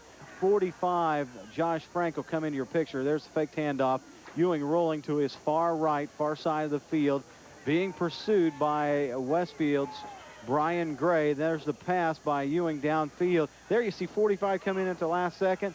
I think that was his zone, Howard. Josh Frank made the stop. 22 yards and a first down for the Tigers, who are down by 6, 22-16. That pass is complete to Josh Whaley. Penalty marker down, though, and it is a penalty-filled football game. Illegal procedure against the Tigers. That'll bring that play back. Boy, both coaches have to be upset, particularly Northwestern, because Northwestern was leading 16-6 when it started committing all these penalties. Well, how can you get a flow when you got all the yellow flags, you know, flying every place? You can't really get into any kind of rhythm. I believe that's a 10th penalty against Northwestern for now 80 yards. And you just mentioned a little bit ago, 7 penalties against Westfield for 70. You've got 150 yards worth of the yellow flag so far tonight. You still got 4:24 remaining third period. 1st and 15. There's a good shot at Dwayne Ewing. It's 6'5". Faking, now rolling left this time. And his pass is complete for a short gain to Brad Shepard. They got about 4 on the play. Good defensive pressure applied by Josh Frank as he sold out that time to go after Ewing. 2nd down. Well, it's 2nd and 12, so a pickup of 3 on the last play. Some confusion on the Northwestern. Look at Ewing. Been a lot of it tonight. Yep. He may be forced to call a timeout. No, he's going to bark him out. And he is going to call that timeout, in fact. So, 3:45 left to go in the third quarter. On the IBP scoreboard, the score, Westfield 22, Northwestern 16. We'll be right back.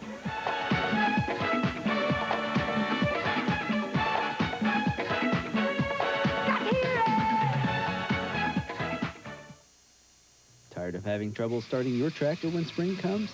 Then now's the time to call Harper Lawn and Garden in Swayze.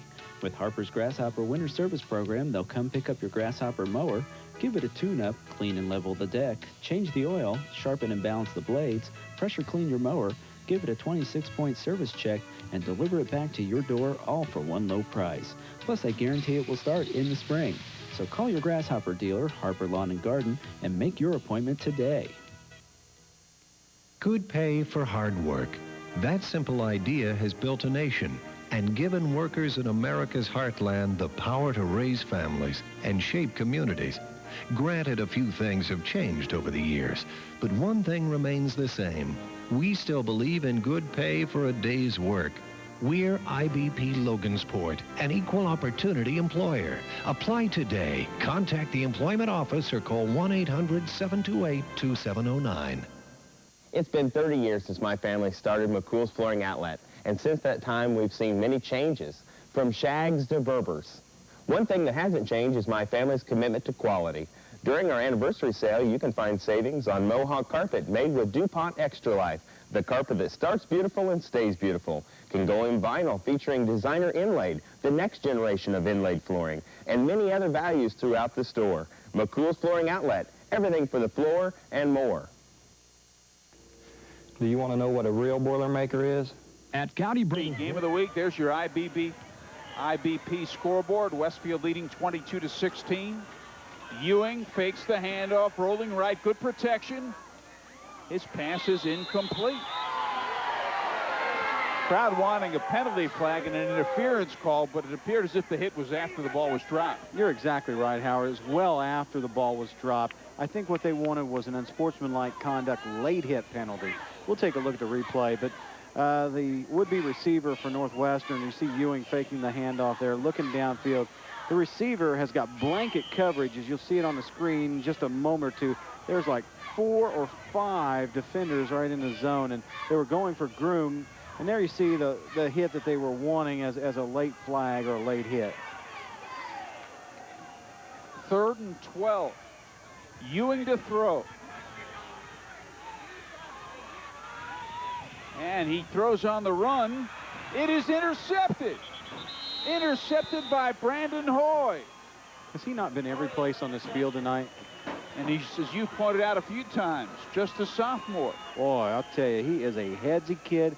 I'd love to have a sophomore if I'm a head high school football coach like Brandon Hoy. I mean, he has done everything tonight for them, offensively and defensively. Well, we had Northwestern 3 weeks ago, as we pointed out earlier, and there's an injured player.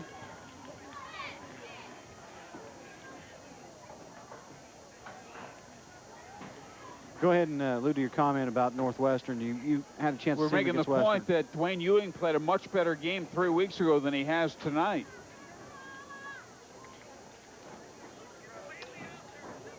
.3:30 left to go in the third quarter. Westfield leading 22-16. John? Tonight's game brought to you by the fine folks at Van Loo Lawnmowers. Van Loo Lawnmowers, they've now moved to a new location in Kokomo at 328 Rainbow Drive, or you can call them at 453-9529 or 453-7274.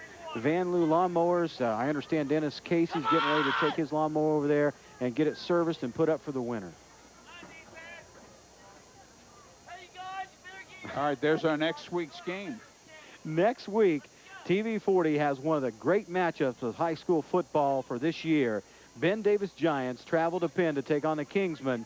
That's next week at 10:30 right here on TV 40. We've got a good one. We'll be at Danville in 2 weeks. Number 1 ranked Tri-West against Danville, which is ranked 4th in 3A. Well, that'll be a great matchup. I'm looking forward to it, and I hope it lives up to the billing. That should be a great game. Of course, TV 40 is the University of Indianapolis television network, and TV 40 has been very pleased to work with the University of Indianapolis. There you see us. We're kind of waving there in the background. University of Indianapolis television network. Northern Michigan Wildcats at number 20 take on the number 14 Indianapolis Greyhounds, and that is October the 5th at midnight. Guys, you need to call me and wish me happy birthday that night. Howard, where's my present? I thought you was going to bring it this week. I got your cake. Did you get cheap on me again? Except I didn't know when your birthday was. Oh, okay. Rachel and Rebecca, Dennis Casey's daughters. Know them well.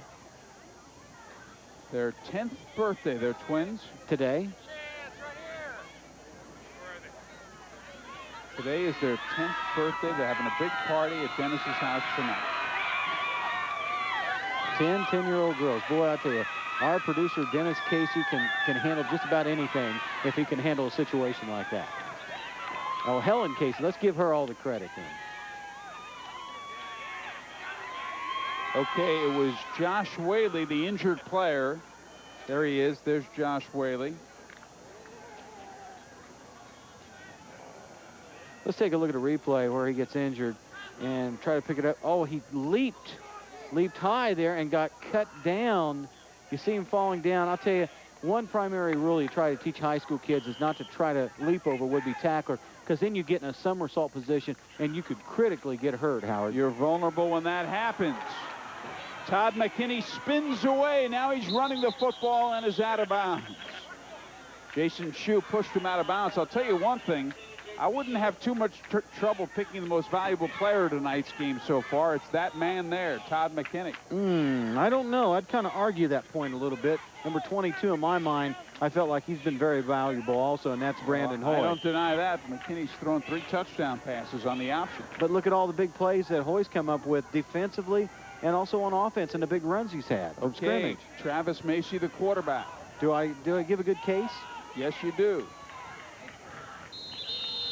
They run left. There's McKinney, who has run the ball and thrown the ball. Now, I do agree with you. McKinney's had a great game, Howard. I totally agree with you there, but I think Hoy equally has been a big reason why Westfield's holding on to 6-point lead and driving again on Northwestern. No question about it. And you made the good point that Hoy has contributed a great deal defensively as well.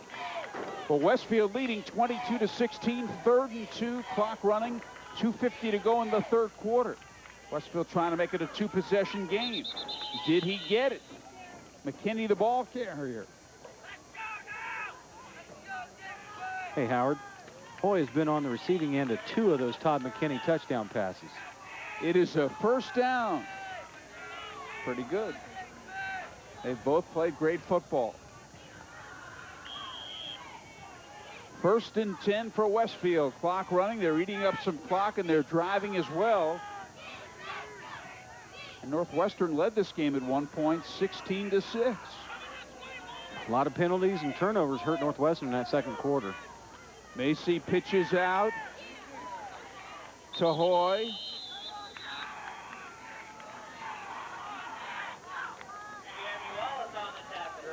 Jeremy Wallace made the tackle.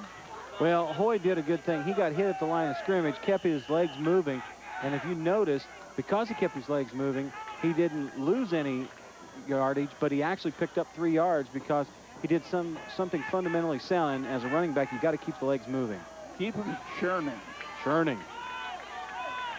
What a hit that time by Brad Shepard on Todd McKinney. And that's exactly what Northwestern needs. We'll look at this nice play defensively by Brad Shepard. There is Travis Macy putting the handoff into the arms. I don't know if it's so much a hit as McKinney kind of slipped, and Shepard actually was there too. He certainly did meet him. 3rd and 10. 1:25 to go 3rd quarter. That's a pass is complete.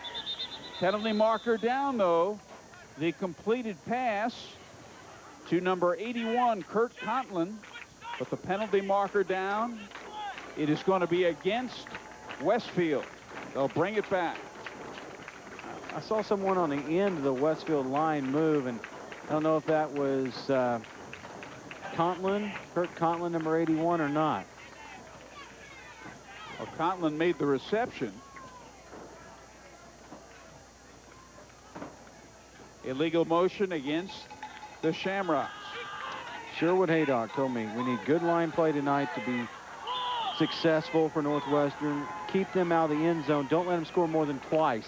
Guess what, Howard? Westfield scored more than twice tonight. It looked as if Northwestern, which was leading 16-6, was going to blow Westfield out of here. Yep. Whoa, we can feel the bleachers and also the press box rocket. The option, McKinney throwing. Incomplete. Incomplete. There's his intended receiver, Kurt Contlin.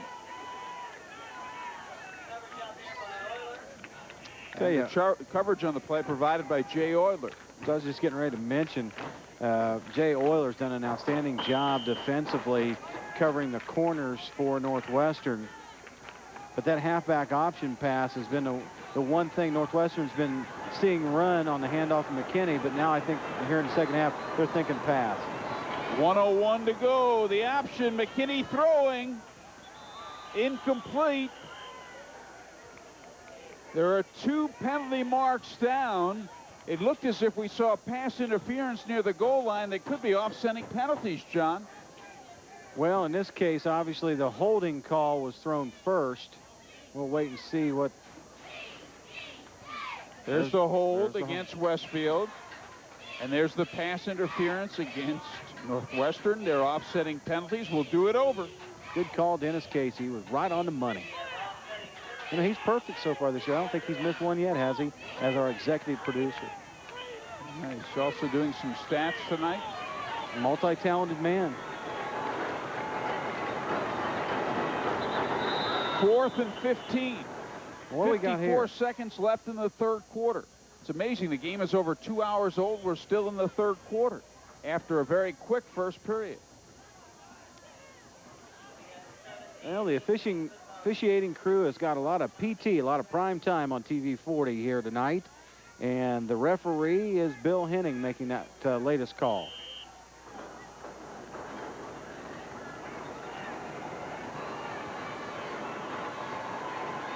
Fourth and 15. They're trying to set up the option again. McKinney's pass. He's got his man there.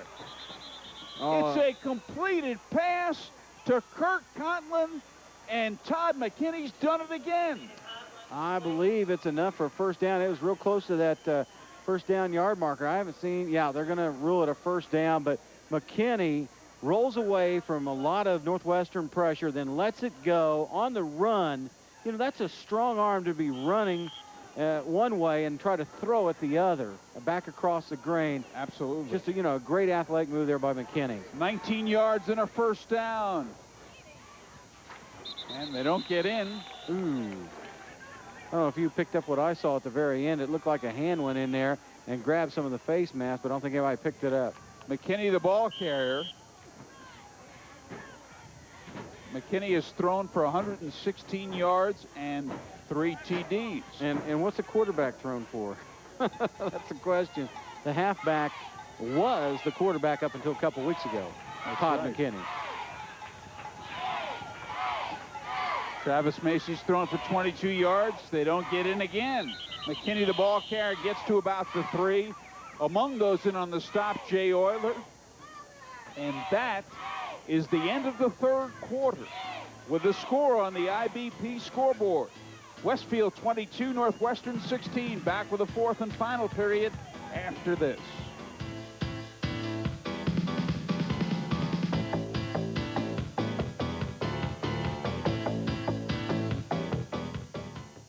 Gordo's Taco Shop for truly authentic Mexican food in the Kokomo. All new and pre-owned too.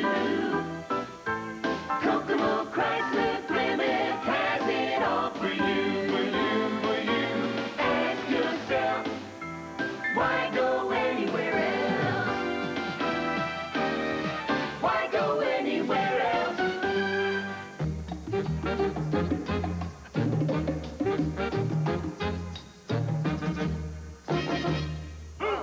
Steel makes maker of the #1 selling brand of chainsaw worldwide. Also makes a full line of blowers. Just what you need when it seems like fall will never end. Introducing the new, more powerful BG75 gas blower, available only at steel dealers. Simplicity Power Equipment is brought to you by Harper. The handoff to McKinney. And on 3rd and goal, he did not get in from the 4. So that'll bring up a 4th down for Westfield. This is a mighty big defensive stand for the Northwestern Tigers here tonight, as Westfield has enjoyed the momentum of the second half, making the only touchdown, and that came with 4:59 to go in the 3rd quarter. A field goal would make it a 2-possession game. Yep. But they're going to go for it. 4th and goal to go from the 4. Very big play. McKinney straight up the middle. Touchdown. He got in there. Second effort. That's all you can say about Todd McKinney. Second effort. We mentioned before we broke that McKinney has thrown the ball from the halfback option for 160 yards. We'll take a look at the replay. He's also ran the ball for over 90 yards tonight. And there you see him going the final 4 yards. Great camera work by our man down there on the field for TV 40. That was just Greg Kokenauer. Great look there, Howard. Yes, it was. A good call by you, John. Initially, it was second effort that got him in there. And it's now 28-16. And I would think they'd go for 2. They will. They go for 2. Macy barking out the signals. Back to throw. He had his man out there, but he was incomplete. He missed him. Kurt Contlin out there. But the pass is wide and incomplete. Westfield 28, Northwestern 16. The Westfield Shamrocks, they have done a little bit of everything. And we talked about Northwestern running so many different offensive formations. They'll maybe throw 20 or 25 at you a game. Look at Westfield. They have played Northwestern's type of game, going with a halfback option, a little bit of razzle-dazzle here and there, throwing to the quarterback on a PAT conversion, a 2-point conversion.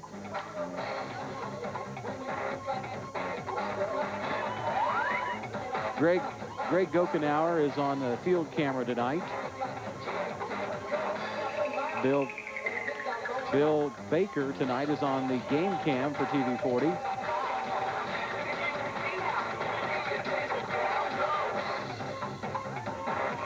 Alan Warner is on our second camera tonight and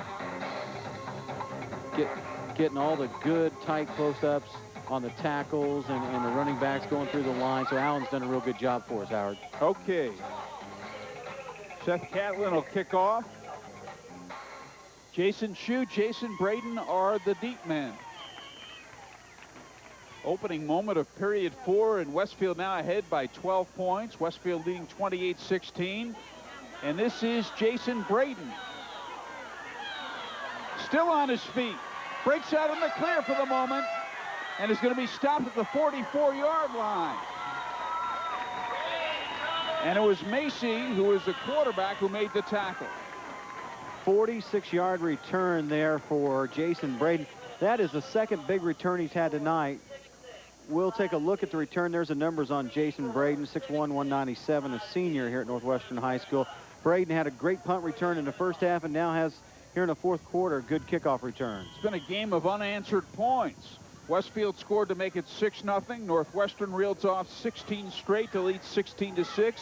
Now it's 28-16 Westfield. So here are the Tigers, who have struggled offensively lately. A little more conservative now, putting it on the ground. And Braden is pushed out of bounds. Well, I beg your pardon, that was not Jason Braden. That is number 20, Dustin Tafflinger. First time he's carried the ball tonight. Here's a look at the kickoff return moments ago. Here's Braden doing a good job of utilizing his blocks. Look how he follows those blocks on the kickoff return, then changes direction. And the guy who ends up making the tackle, Travis Macy, missed him once but got him at the end, just because Jason Braden is such a slicing and dicing man. For a guy 197, he's got some good moves. All right, it's 1st and 10.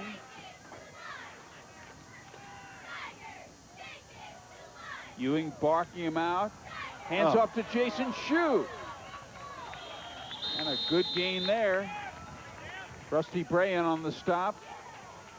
Like the play call, didn't understand why it didn't go for more, because I think the left side of the offensive line could have been a little bit better sustaining their block. Shue might have been off to the races.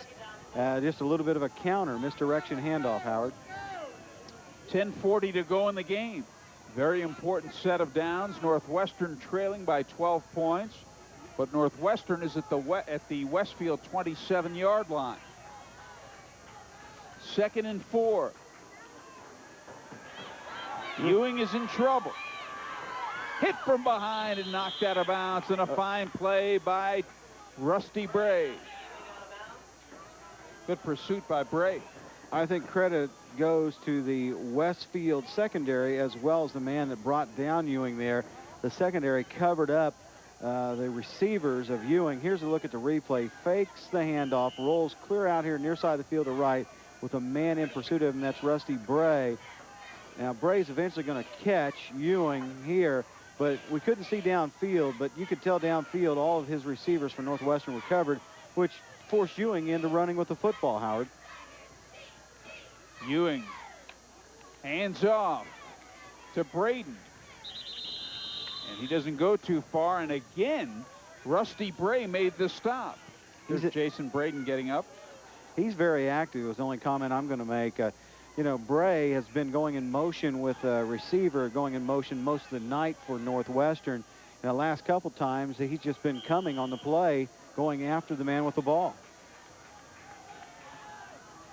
9:50 left to go in the game.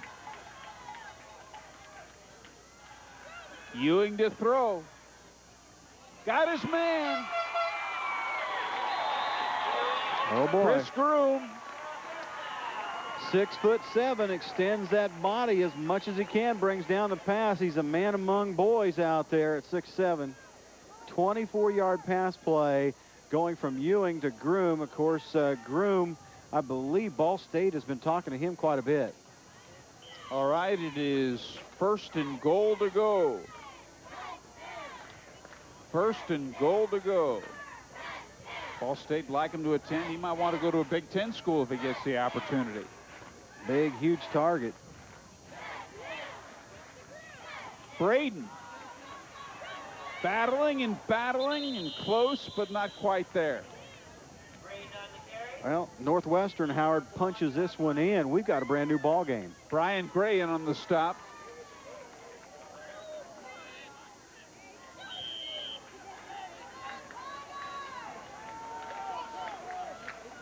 Oh, boy, Dennis Casey, always the comedian. Braden. Touchdown.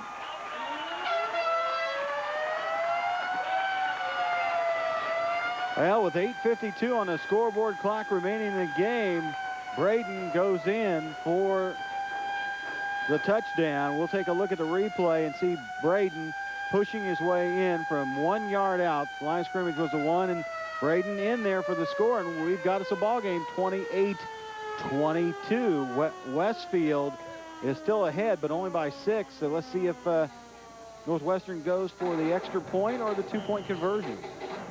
28-22, 8:52 to go. Dennis Casey's line, the joke to which you're referring. Right. He said Groom and Indiana would be a perfect marriage. The Groom and Indiana, okay. They're going for 2. Ewing may run. No, he throws. Boy, he threw it right into the hands of Westfield's Matt Smiley, and all he had to do was break it up since it's a 2-point try.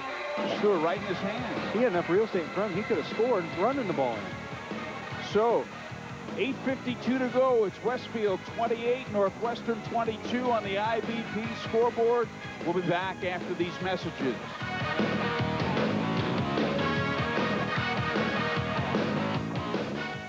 Hi, I'm Jenny Bird. I'm here at Jonathan Bird's Cafeteria in Greenwood, and I need your help in our banquet and catering. 28-22, John. Just a stat, Howard, on Dwayne Ewing. We found out he's 9 of 29, 157 yards passing. Not a Ewing-like night. He has only 1 TD passing. Joel Hunt will be kicking off for Northwestern. There he is, number 12. Brandon Hoy and Kurt Contlin are the deep men. And he gets his leg into this one. And he kicks it over their heads into the end zone. Touchback. Now Dennis Casey's been right all year long, but tonight his string finally ended. He was calling the onside kick, and they booted it through the end zone. He was only off by about 50 yards. 50 yards. All right. Yeah. Well, let's see if Westfield puts it on the ground. That's what Westfield was doing successfully earlier, and the Shamrocks are ahead 28-22. It's been a good game.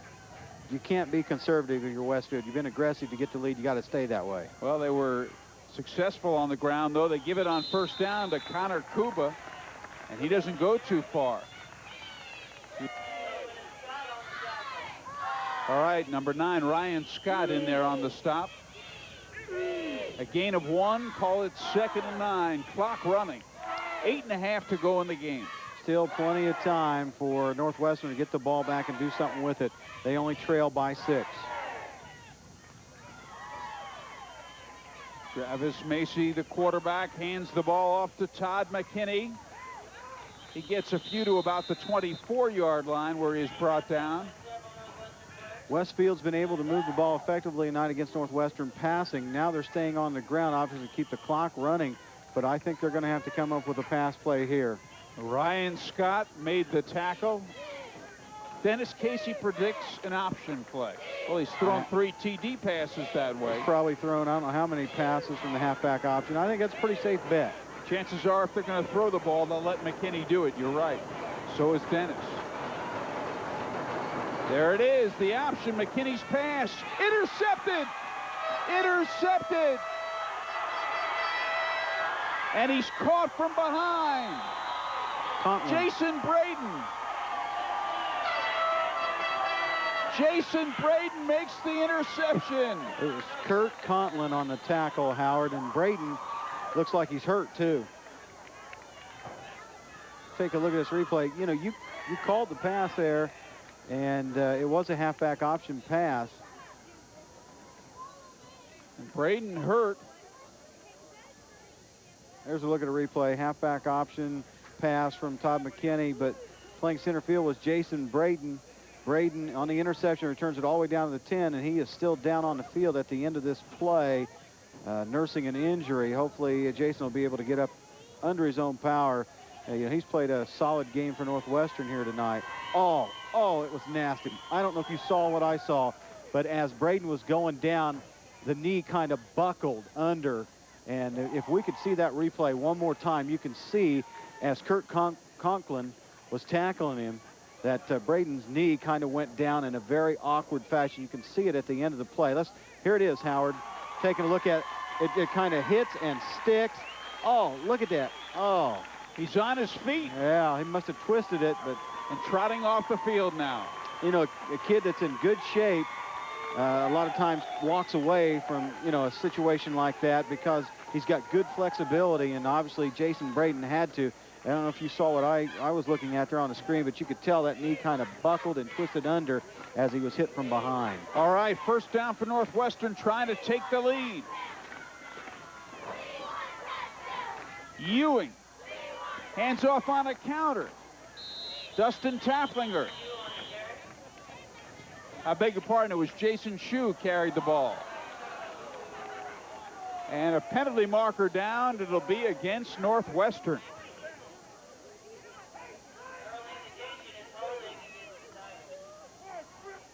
Holding is the penalty called by the referee tonight at Bill Henning.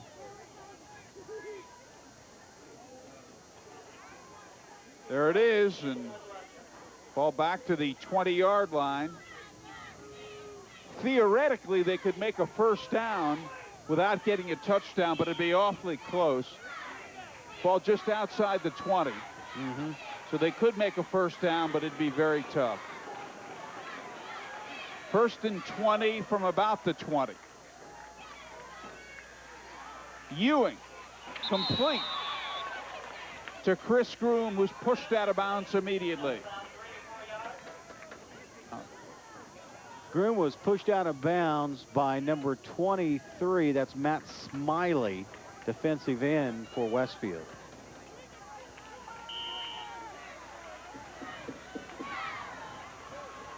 Second down, 17. Ewing barking him out. His team trailing by 6 points. 7:09 to go in the game. Ewing to throw. In trouble and thrown for a big loss. And the man who got him was Josh Frank. Now, Frank has been there tonight consistently. He shot through there several times from his defensive secondary position and made some big plays, but he also let up on a play earlier in the ball game, and he's definitely atoned for that. There's a look at the line on Josh Frank, 5'8", 150, as a defensive back wide receiver for Westfield. All right, from the 25, Ewing throws on the run, complete, but they need a lot more than that to Chris Groom. There's going to bring up 4th down.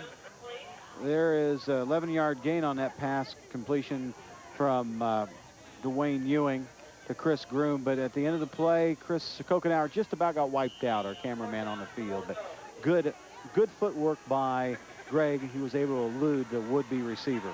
4th and 13. This is a mighty big play. 6:25 left in the game, and now Ewing's going to call for a timeout.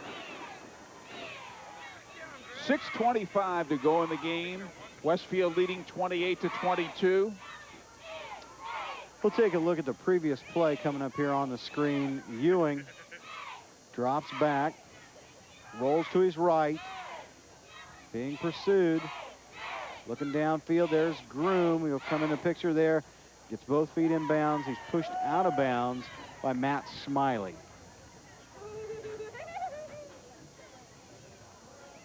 6:25 left to go. The sectional draw will be this Wednesday.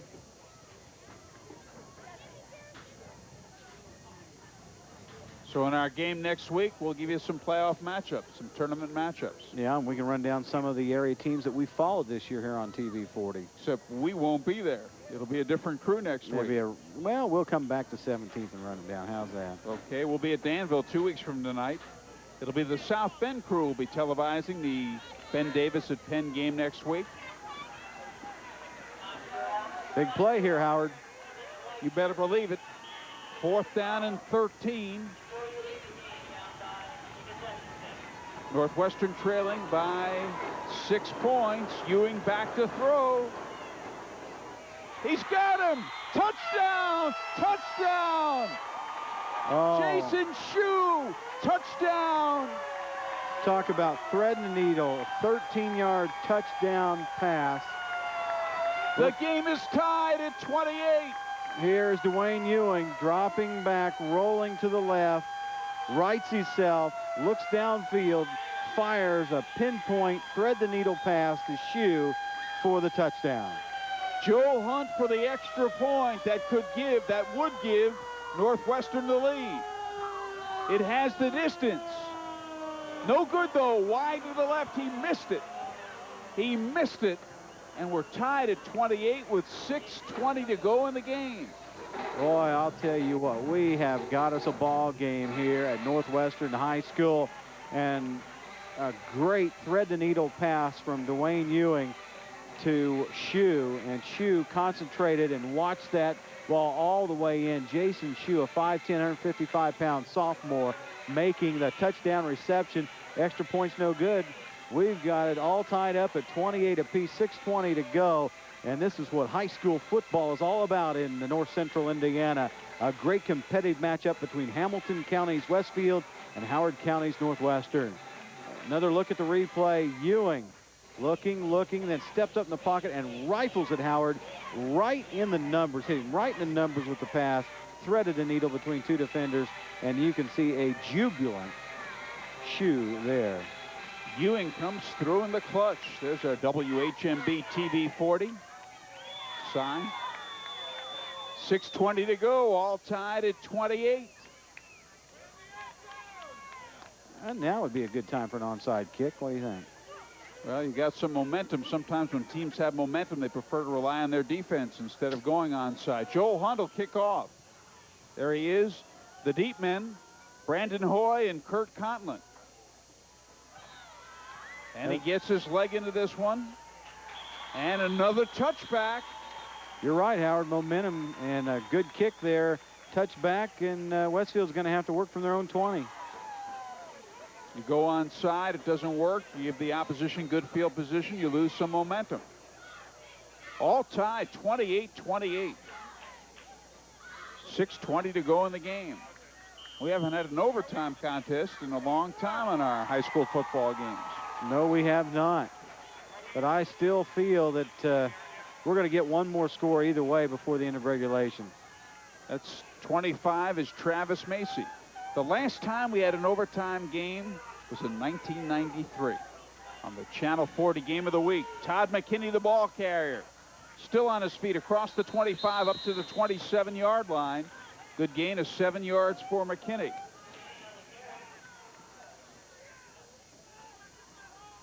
So it'll be a 2nd and 3. I talked to Dick Parker, the coach of the Westfield Shamrocks, and he told me that his kicker is Seth Catlin, 5'8", 170-pound senior, and he's always been pretty consistent from about 25 in. So if Westfield can get down there, they definitely have the man that can kick the field goal. Ryan Scott and Jason Braden in on that last tackle. He's mighty close. Let's see if he got it or not.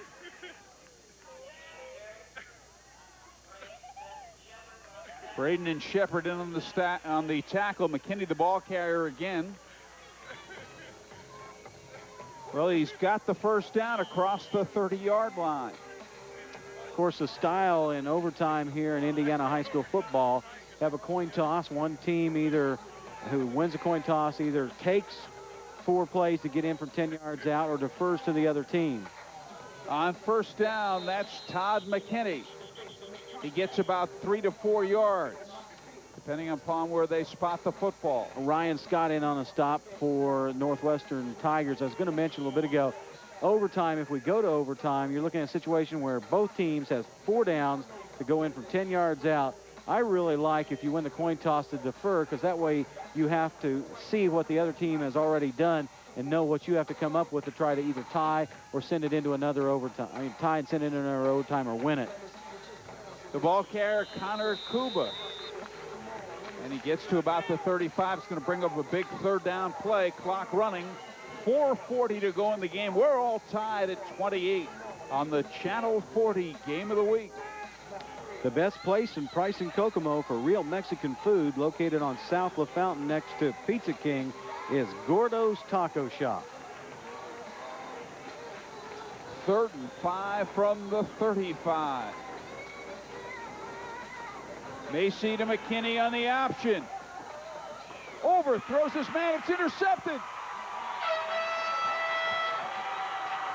Intercepted by number 31, Eric Fleming.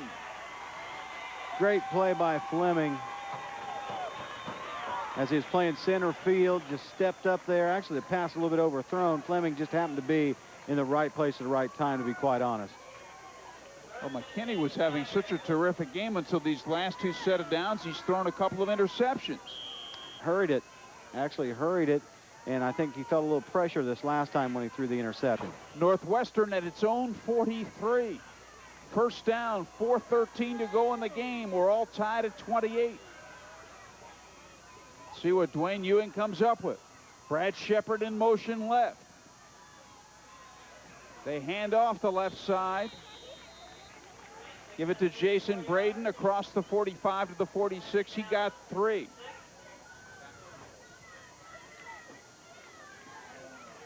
Call it 2nd down and 7.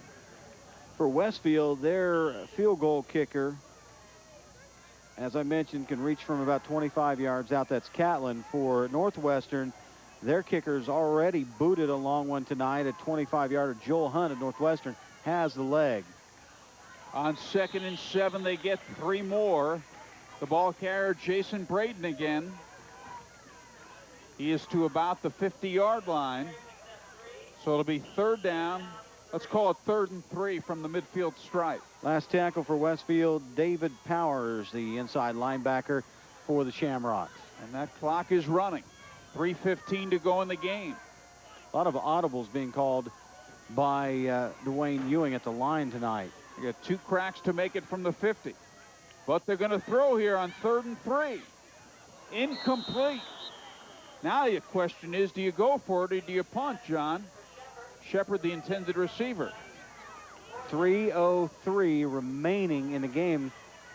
I'm going to go for it here. You're tied at 28 apiece. If you miss, you rely on that defense. Well, you need 3 yards for a first down. But they're going. I believe they're bringing in the punting team. Well, that's why they're coaching, and we're up here. Josh Whaley is the punter.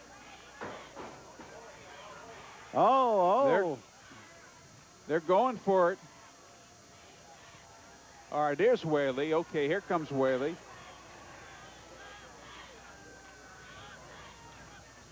They hike it to Braden, the up man, on a reverse. Brad Shepard, first down and more, down to the 36-yard line. Connor Akuba made the stop. Well, they were definitely going for it, but they pulled the old fake snap to the blocking back, which was Jason Braden, but they put a new wrinkle in it. They snapped it to Braden, and he handed off for the reverse, and a big play there for, there you look at the replay. Breaking away with the run is number 6. That's Brad Shepard, and he gets more than what the Tigers need for the first down. That's a good play call by Dennis Casey. He called that one up here. Yes, he did. Ewing on a 14-yard gain on the last play. The pass complete. They're down to the 25-yard line. An 11-yard gain. Jason Shue makes the reception, and Todd McKinney made the tackle. Down to the 25. 2:28 to play in the ball game, and Northwestern right now in the driver's seat. Shue with a nice reception there, and I'll tell you what, Ewing has had a tough night, not as as effective as he was the last time you were here, but now at the end of the ball game, when it comes down to crunch time, he's getting the job done. Absolutely, he's turned it up a notch in this 4th quarter. It's a good look at Shue on the screen there. He's had a good evening catching the pigskin, and they're gonna call in the chain gang for a measurement. Well, we incorrectly said it was. We jumped the gun anyway. You're right, Howard. We were right. Well, Dennis Casey told me first down. When he says it, he means it. We gotta go with it. He's the man. He's the man. They didn't have to measure. Dennis could have told them. It's his new prescription glasses he's wearing. Good thing the prescription glasses. All right, first down for Northwestern. 2:28 to go. Ewing really barking him out. Well, the field goal kicker, as I mentioned, Joel Hunt, can hit it from 25. We saw it already once tonight. Well, they put it on the ground. There's a first down and more to the 12-yard line for Jason Braden. Great blocking. We're going to see a replay of the run here, but great blocking up front from Chris Long, Nick Stout, Brian Hall. There's the handoff from Ewing to Jason Braden. Braden falling. Look at the hole. Howard, you could have waltzed through that hole. Someone old like me? Yes, you could have tiptoed right through there. Josh Frank made the tackle. 14 yards and a first down. They're in field goal range now, but they're not thinking about 3. They want 6. Northwestern just opened up a gaping hole. The offensive linemen just turned their blocks away and opened up a great hole for him to run through. Room in motion. Here's Braden. Running outside, inside the 10, the 5, down to the 3. This has been a great high school football game. Josh Frank in on the stop.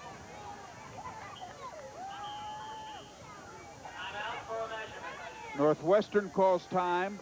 Braden now has rushed for over 100 yards. 1:46 to go in the game. We're tied at 28 on the IBP scoreboard. We'll pause for this.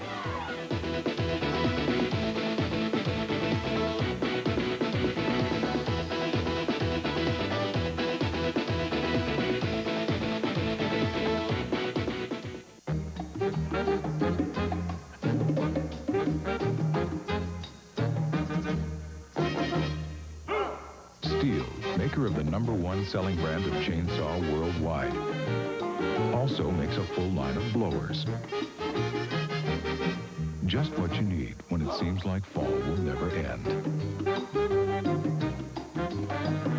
Introducing the new, more powerful BG75 gas blower, available only at steel dealers. Wallace Grain Company in downtown Sheridan has 10 dealers throughout central Indiana to serve you. Wallace Grain manufactures their own feed, fresh daily. Wallace is a Purina and Gold Key farming dealer. We feed backyard to show horses. Wallace Grain in Sheridan. Order now at 1-800-649-5587 or call local at 317-758-4434. Wallace Grain, suppliers of feed to Hoosier Park.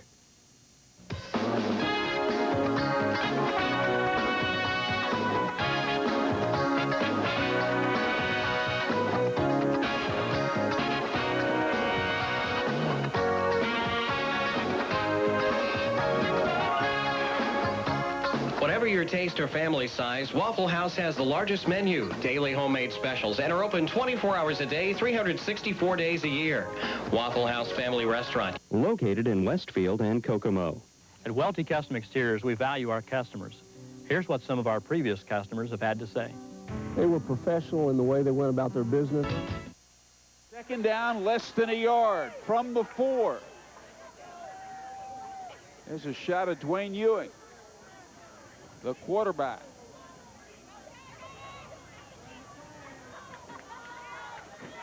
Ewing. Hands off to Brayton. Hit at the line of scrimmage. The tackle made by Connor Cuba. Well, they're still going to try to measure this one because they can get another first down and goal. Officials' time probably for the measurement. They could get a first down without getting a touchdown, of course, as you just said. And here comes the measurement. 1:21 to go. Greg Kokonow is poised and ready. Our cameraman down low on the field. Let's give Greg his credit due tonight. First down and goal to go for Northwestern. And the thing the Tigers have done, should they score, they will leave Westfield with very little time in which to counter. Yep, if they don't get in the first time. Actually, if you're Westfield, if they don't get in the first time, you're kind of hoping that you stop them totally. 1:21 to go. I wouldn't be surprised if Westfield calls time if Northwestern doesn't get in. Down to about minute 5 and the clock winding down. They put it on the ground. Did he get in? Touchdown! Yes. Jason Brayton. Well, he's been the money man. He just went over 100 yards a little bit ago, and he scores another touchdown, and a mighty big one with exactly 60 seconds to go in the game, Howard. Jason Brayton for the score, and Northwestern leads it. 34-28, his second touchdown of the game. Joe Hunt in for the extra point.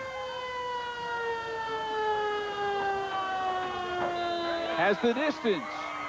It is good.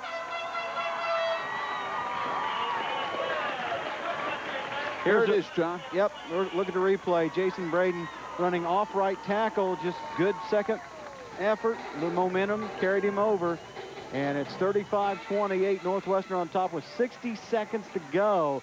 Still plenty of time. Next week, TV40's Game of the Week, the Ben Davis Giants take on the Penn Kingsmen. And that'll be at 10:30 next Friday night right here on TV40. Okay, what a game. Lead changing hands several times. WHMB TV40's Game of the Week. Television with a family vision. Hey, Jason Brayton knew that our banner was there, and he knew he was going to get some more camera time. So what's he do? He goes over and sets it right where the banner is.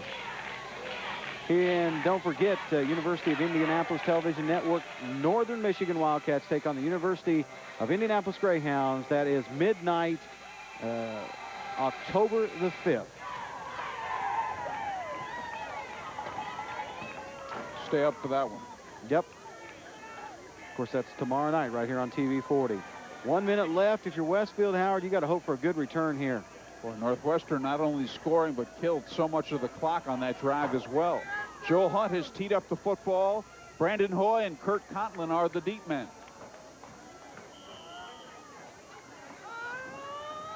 That is the football. And there's the kick. He got his leg into another one. All right, here we go at the goal line. Hoy still on his feet. And finally, going to be pushed out of bounds. Pushed out of bounds there by number 9, Brian Scott, who's played a very good game. I really like this Brandon Hoy, and I'm looking forward to seeing him in the future.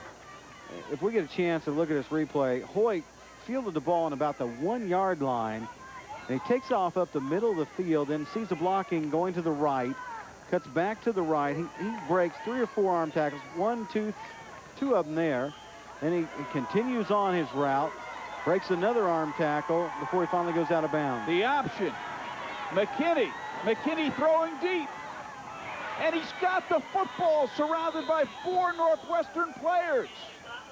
The pass complete to Kurt Contlin, 22 yards and a first down.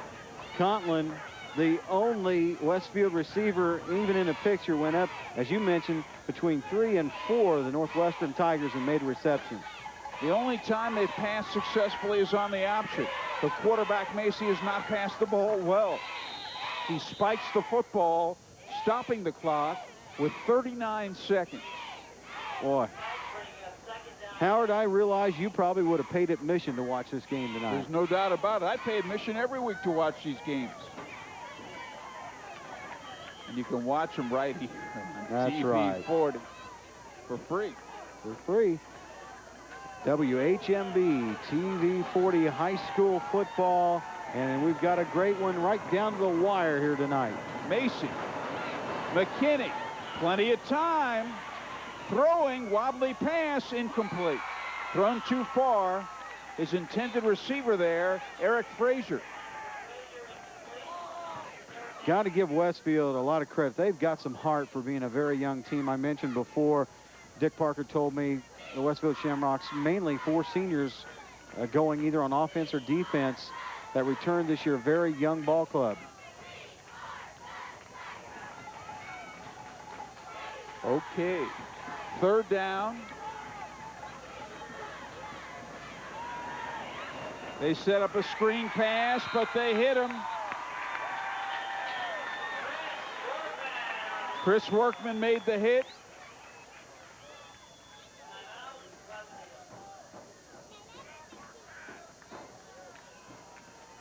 There's Workman urging on the crowd. Brandon Hoy was the receiver on that play. 4th down. 4th down. They've got 4th and 1 on the board with 25 seconds to go. Okay, we're going to see a great hit here by Chris Workman as Travis Macy drops back for the screen pass, and there is a pop right there by Workman. Hoy makes a reception. 25 seconds left in the game. Westfield with a football, trailing 35-28. They've got 4th and 1 on the board. I don't know if that's correct, though. No, it's more like 4th and 10. All right, we'll call it 4th and 10, John, as you said. The option, McKinney, incomplete, and that should do it. With 21 seconds to go, it has been a hard-fought football game. There's a shot of Brandon Hoy, who is shaken up.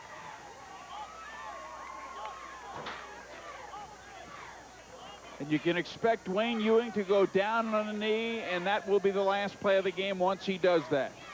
But still, you hate to see either team lose it. I won't say a perfectly played high school football game because of all the penalties, but a very competitive game, Howard. Absolutely, and I'll tell you, the last quarter of the game was penalty-free for the most part, and it got mighty exciting. That should do it. Ewing down on the knee, clock running, 15 seconds. Our thanks to our executive producer, Dennis Casey, director, Jeff Elliott.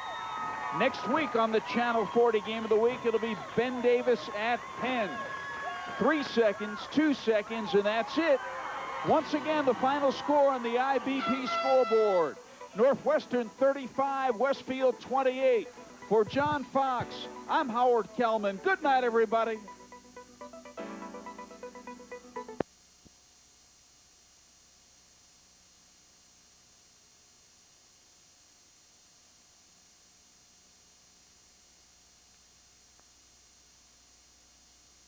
Through World Vision Child Sponsorship.